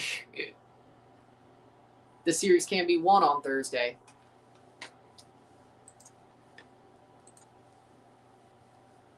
Williamson keeping himself alive against Varland.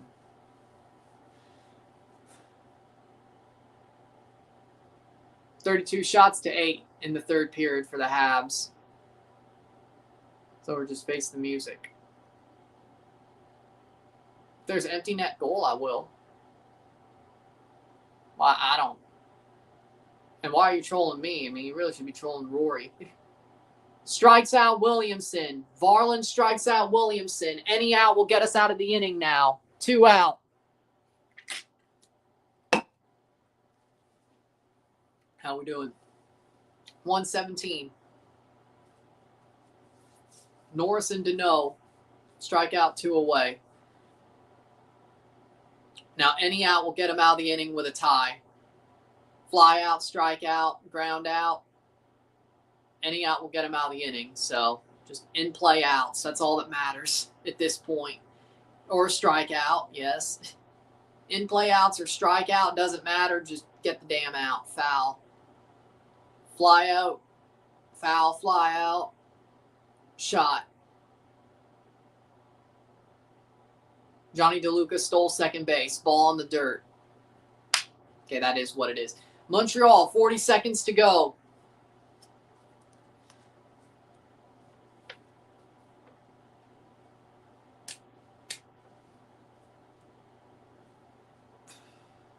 Here comes Montreal. Bad giveaway.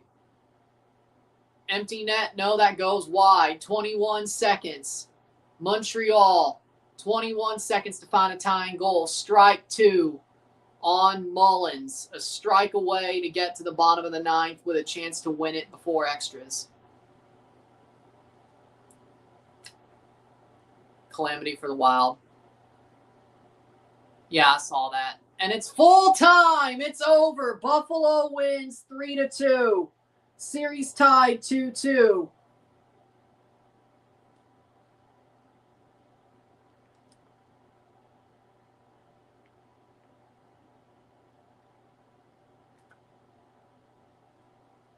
Series tied 2-2. 2-2 count on. I'm fine. Rory may, I don't. I'm fine. 3-2. In-play outs! In-play outs! We're going to the ninth. Bottom of the ninth. I'm going to put it on the Jays game. Screw it. In-play outs. We're going to the bottom of the ninth. Tied.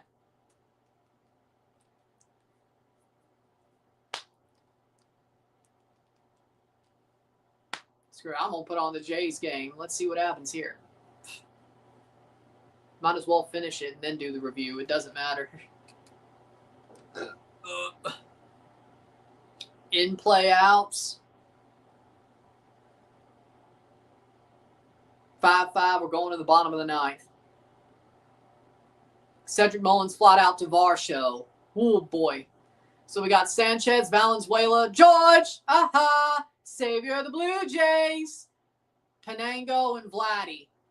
A home run does it, boys. A home run does it, boys. That's all that matters. Home run does it, boys. It's on Sports Now Ontario.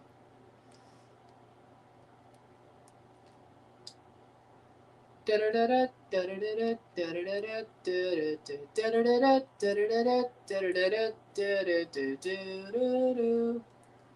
Sportsnet 1 probably then.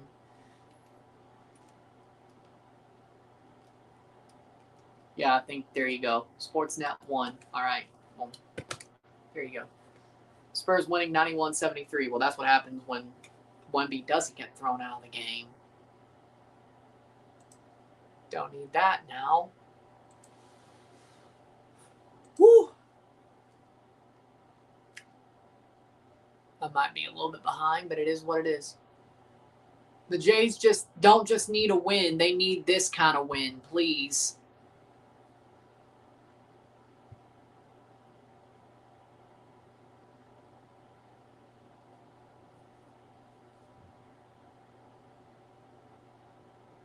Hey, guys, I'm kind of goated. Louis Varland.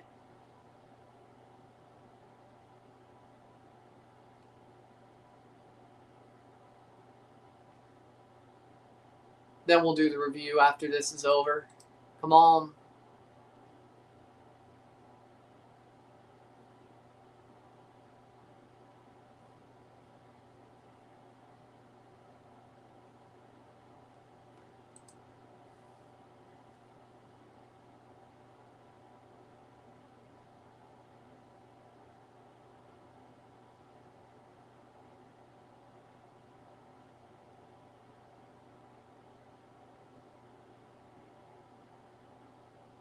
All right, here we go. Come on, Blue Jays. Let's watch the end of this. Who cares? Let's watch the end of this, and I'll do the review for the Habs game. I wouldn't say they came out of nowhere, but Sanchez on, hitting, Seymour still in for the Tampa Bay Rays. Come on, Jesus. Jesus Sanchez. Swings it, hits it on the ground. Backhanded and out. That's 1 out on the Blue Jays. Sanchez grounds out off the 4th pitch for Seymour, the first pitch of the inning.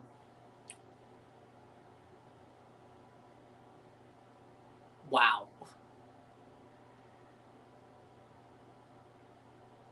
Damn good play there. Damn good play there by Caminero. Brandon Valenzuela. Swings. That is a ball. Brandon Valenzuela for the Toronto Blue Jays. 4 home runs this season, 230, ever since becoming the starter in lieu of Alejandro Kirk. Valenzuela takes another ball, 2-0. And who's up next?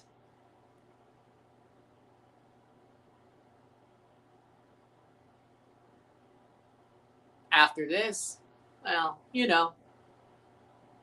Ball, 3-0. It's okay, 2-2. We've been the road wars the whole season. Yeah. I think Buffalo had to answer. I think Buffalo had to answer. And they did. So it was going to come at some point. Strike! Takes the high strike on the black for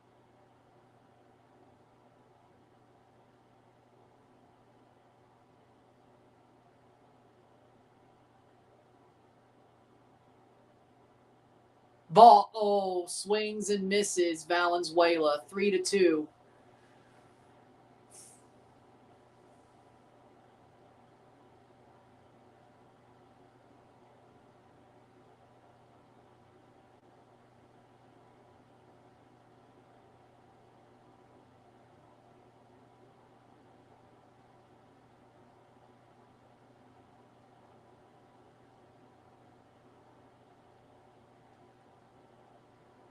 Strikeout, Valenzuela.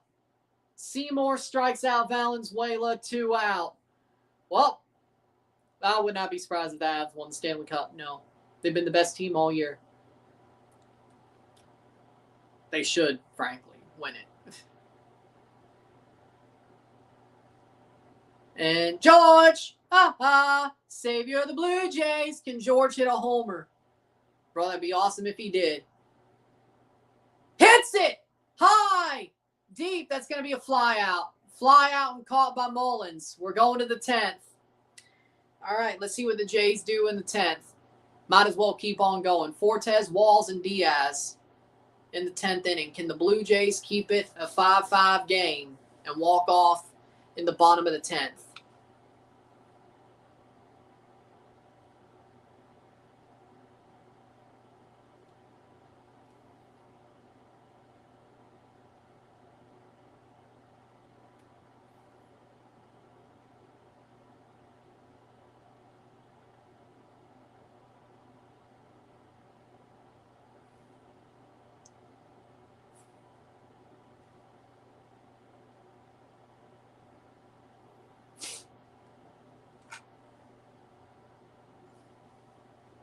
Keep rolling, man.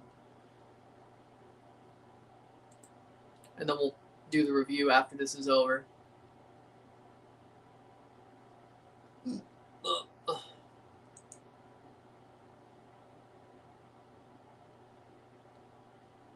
A WestJet Rewards commercial.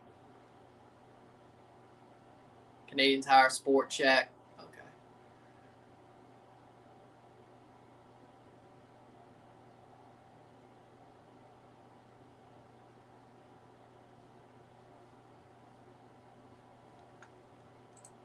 Let's see what happens here. 5-5 in the 10th inning. And Buffalo ties the series 2-2. We'll review the game once it's over.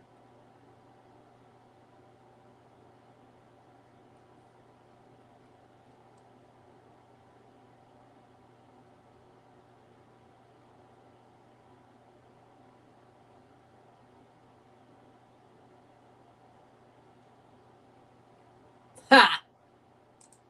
And it's Braden Fisher in for the Blue Jays with a ghost runner on second. All right, let's see how he does. 2.91 ERA. Mullins on second. Rays challenge strike. Call confirmed 0-1.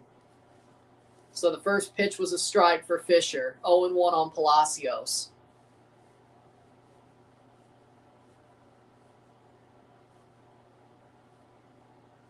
Got to get a strikeout somewhere.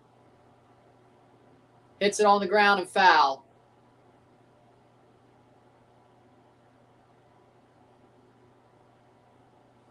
Specsavers. Palacios, of course, fouled off the second pitch. We need a strikeout somewhere. Strikeout, fly out, that's fine. But we cannot let the third base get him to third and let him come home a sac fly. 0-2. Richie Palacios, 1 home run this year, 8 RBI for the Rays, 232. 102 weighted runs created plus. Probably starts at 100. 0-2. Fisher, fouled. Palacios fouls it off. 0-2. 1 challenge per team left. Mason Fluharty in the bullpen, if need be. Would that be the 11th? Or would that be if Fisher gets into trouble? Pop up for Palacios. Under it. Caught. Penango. Throws it in. Mullins to third. 1 out.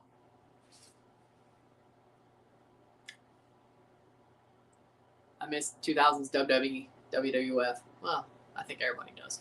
Either way, Penango makes the catch. There's a fly ball to third, or fly ball that gets him to third. Walls up to bat for the Rays. Hits it on the ground, and that's going to be a hit. RBI for Tampa, 6-5. They score their ghost runner. 6-5, Tampa Bay. Diaz with one man on, one out. Mullins scores. Shit. A hit that gets through for Taylor Walls, and that gives the Rays the lead. Blue Jays have to score in the bottom of the 10th. Springer will start as the runner. 10th. Ball. High ball, 1-0. Yandy Diaz. 2 lineouts, a flyout, and 2 groundouts. Blue Jays will have a ghost runner in the bottom of the 10th. That'll be their tying run. Strike. They'll have to bring home the tying run at the very least. Bullpen. Phone, I guess they're calling in Fluharty. I guess they are. Either way. I don't know if that's the best idea considering either way.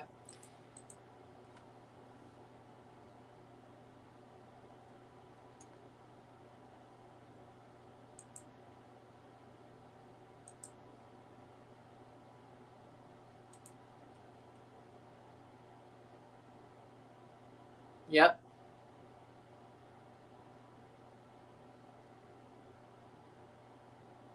Hit, foul. Pop-up foul, 1 and 2.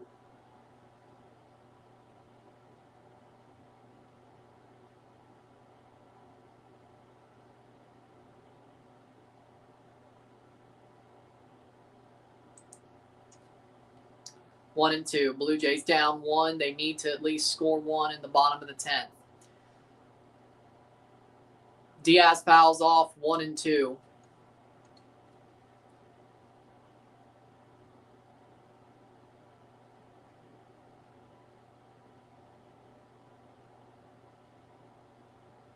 Clevenger in the bullpen for the Rays.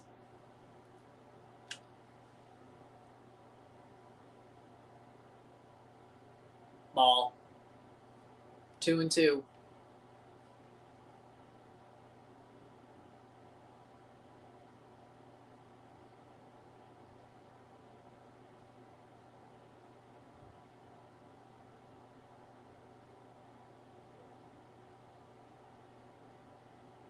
Ball. Blocked away. 3 and 2, full count.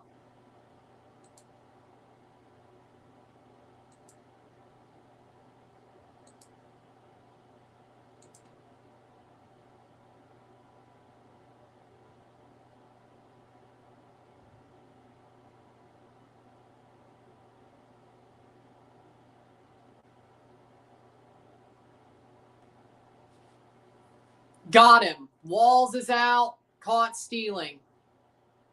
But he walked a guy. Oh, it was a walk. Okay. Oh, no, it was a walk. So he advances anyway. Aranda with 2 on, 1 out. Jonathan Aranda, 1 on, 2 out. Braden Fisher is blowing it. Lordy. I knew our best chance was we needed to score in the bottom of the 9th, but, you know, whatever. Jonathan Aranda. Can we get a double play out of this?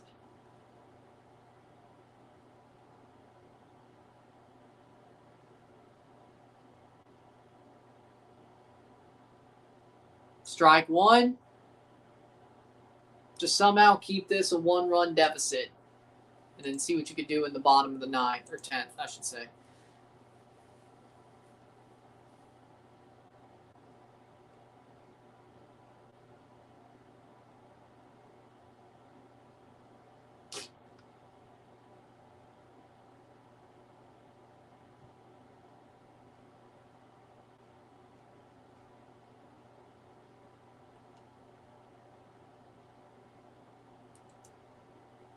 Aranda, 1 and 1. Yeah. Foul ball, 1 and 2.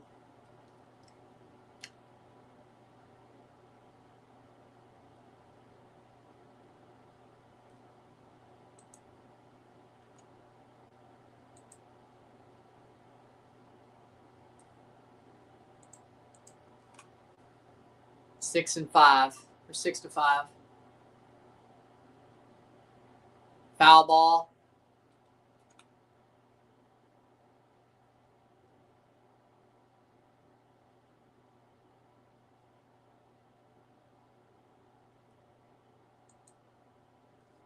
Six, 5. 1 and 2. Can he get a Ronda out? He has to. How we doing, son?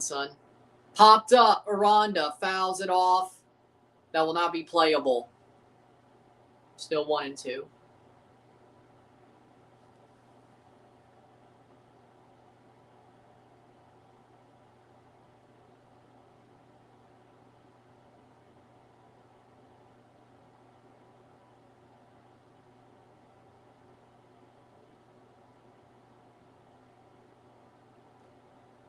Timeout.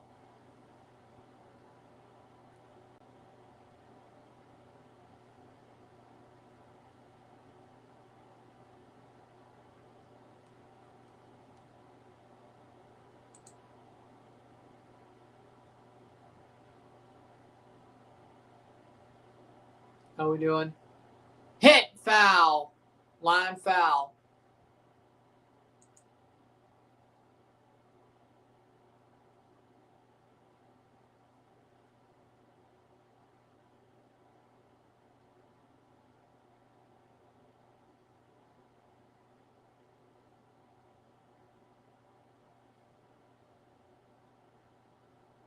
Ball.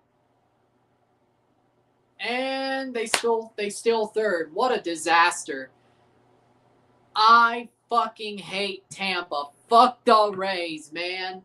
Devil Magic. Fuck these guys, bro. God. Why they always bullshit? Keep the play-by-play coming. The Jays are heating up. Yeah, bullshit they are. Fisher's about to blow this damn game. How the fuck they make the World Series then? If every time I watch they lose. How the fuck they make the World Series then?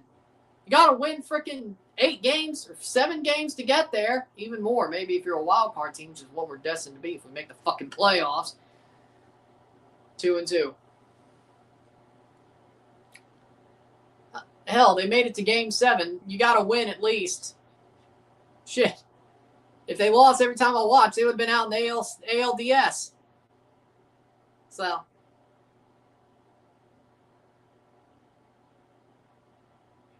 Still probably have more positive. And that's 3 and 2. Fisher, you suck. God, man. You're garbage, bro. Scrub. They lost the series to the Rockies. I didn't watch that one, though. I haven't watched any games this season live, so you're wrong. At least on stream, I should say. And Aranda hits it high. Hits it far. Caught by Varsho. And that's going to score a run. It's 7 to 5. Tampa Bay. Yeah, we're fucked now. Well, we're fucked now. We ain't scoring 2 runs. Unless a homer does it. Camanero's on to hit. Fucking hate Tampa, man. Fuck, I hate Tampa. It's like, I mean, they didn't have Devil Magic last year, but that's because they weren't playing in the Trop. I fucking hate Tampa, man. They're the most annoying fucking team in the world, bro. Or maybe we're just frauds. I don't know. Or maybe we were just frauds and we should have taken our chance when we had it. No. Strike. But let's see how this plays out. Fuck it. Let's see how this plays out.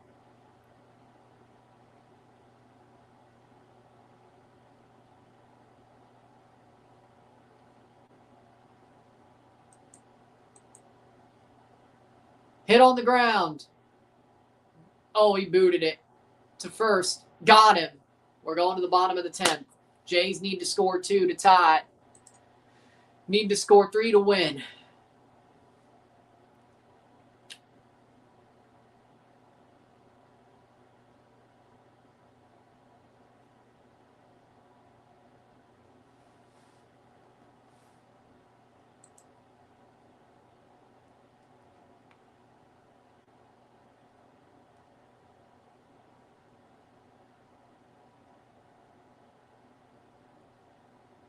Moldovan team that wanted Denzel Smith was FC Zimbru Krishnal. Chisinau. First division should have left USL 1. I mean, do you really? Oh, that hurts. Somebody saw a Blue Jays World Series champion shirt at a thrift shop. Oh, fuck off. That hurts.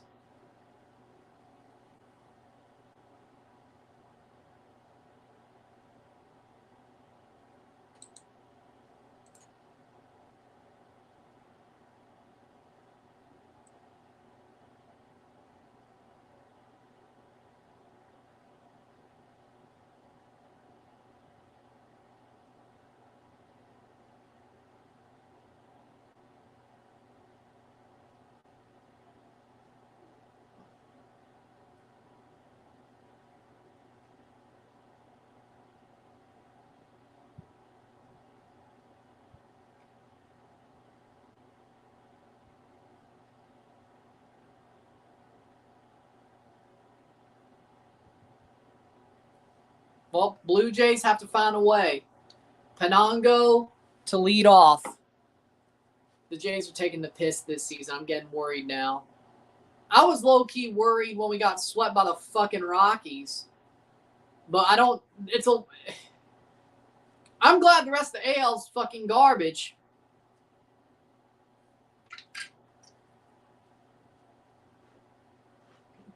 Steelers are going to Paris to play the Saints, October 25th. Should I do that game? I don't know. If there's no Formula One, maybe I will. I don't know. 7-5. Fuck off. I'm not going to be a Rockies fan. Penango on the ground to first, and that's an out. We're going to third. Springer's at third. Vladdy, you better hit a homer. Cal Raleigh just broke his no-hit streak today. Well, now Vladdy has the worst slump in the league. Penango is out at first. Clevenger. Springer gets to third. Vladdy, 1 out. Fiducia is behind the plate for Tampa. Palacios at second. Williamson at third. Vladdy Jr., 7-5, tying run at the plate. Ball, 1-0. Which one's better, Moldovan League or USL League One? Honestly, probably USL League One.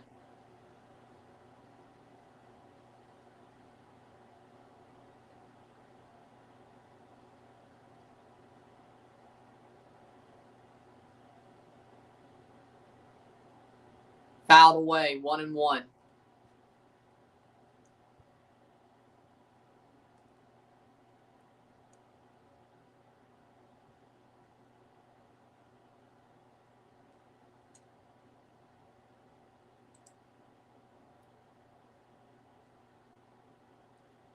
Vladdy Jr. hits it foul. 1-2.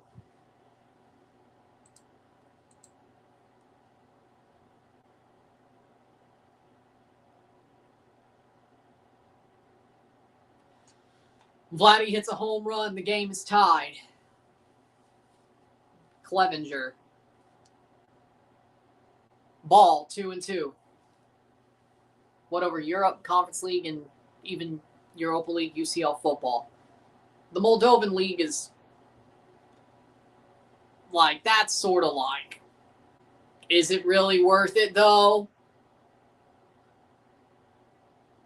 I'm the biggest anti-Euro snob in the world. You know I was going to answer USL League One compared to the Moldovan League. I mean, they're probably the same quality. It's going to be foul and caught. DeLuca catches it. 2 out. Springer with a sac fly. 1 run. Tying run at the plate still, Kazuma Okamoto. Kazuma Okamoto with 2 outs. Has to hit a homer to tie the game and send us to another extra inning. Kazuma Okamoto. Tying run at the plate. Clevenger. 6 pitches. Okamoto. Ball, 1-0. Line out, 2 strikeouts and a ground out. 10 home runs this season for Kazuma Okamoto. 242, 26 RBI. 1 run deficit. The Blue Jays punched back. Wasn't enough. Ball, 2-0.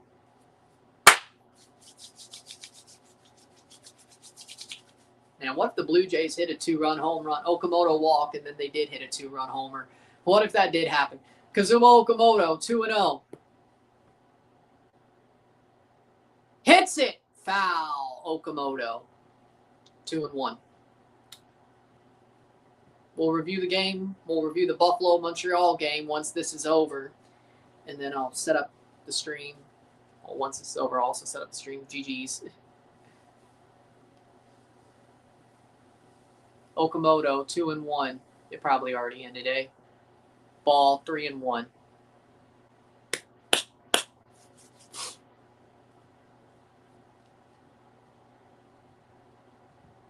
Clevenger, 3-1. 7-6. Okamoto, the tying run at the plate. A homer ties the game. Ball, and Okamoto walks. Home run, tying run at first. Winning run at the plate. Andres Jimenez. What if he was the hero? What if Andres was the hero? Andres Jimenez. Okamoto at first. Jimenez at the plate. Home run wins the game. On the ground, and that's going to be a ground out, and it's over. Rays win. Rays keep winning. Fuck, man. 7-6 Rays. With that being said, if you like this stream, like and share, subscribe. You know what it is. Tell your friends. Hit that like button. Hit that subscribe button. Hit that hype button to put this up in the algorithm. Send super chats or hit that join button to become a member. Send super chats on live streams. Comment on this video. Put this in playlist. Share friends and family. All that great stuff. I'll see you within the hour for the review of this game. And then tomorrow we got CF Montreal, Portland Timbers. And then, of course, on Thursday we have Liga MX's first leg. Moldovan, says Dillon. Okay. Either way. With that being said, I'll see you later. I'm Ryan and I'm out. Peace.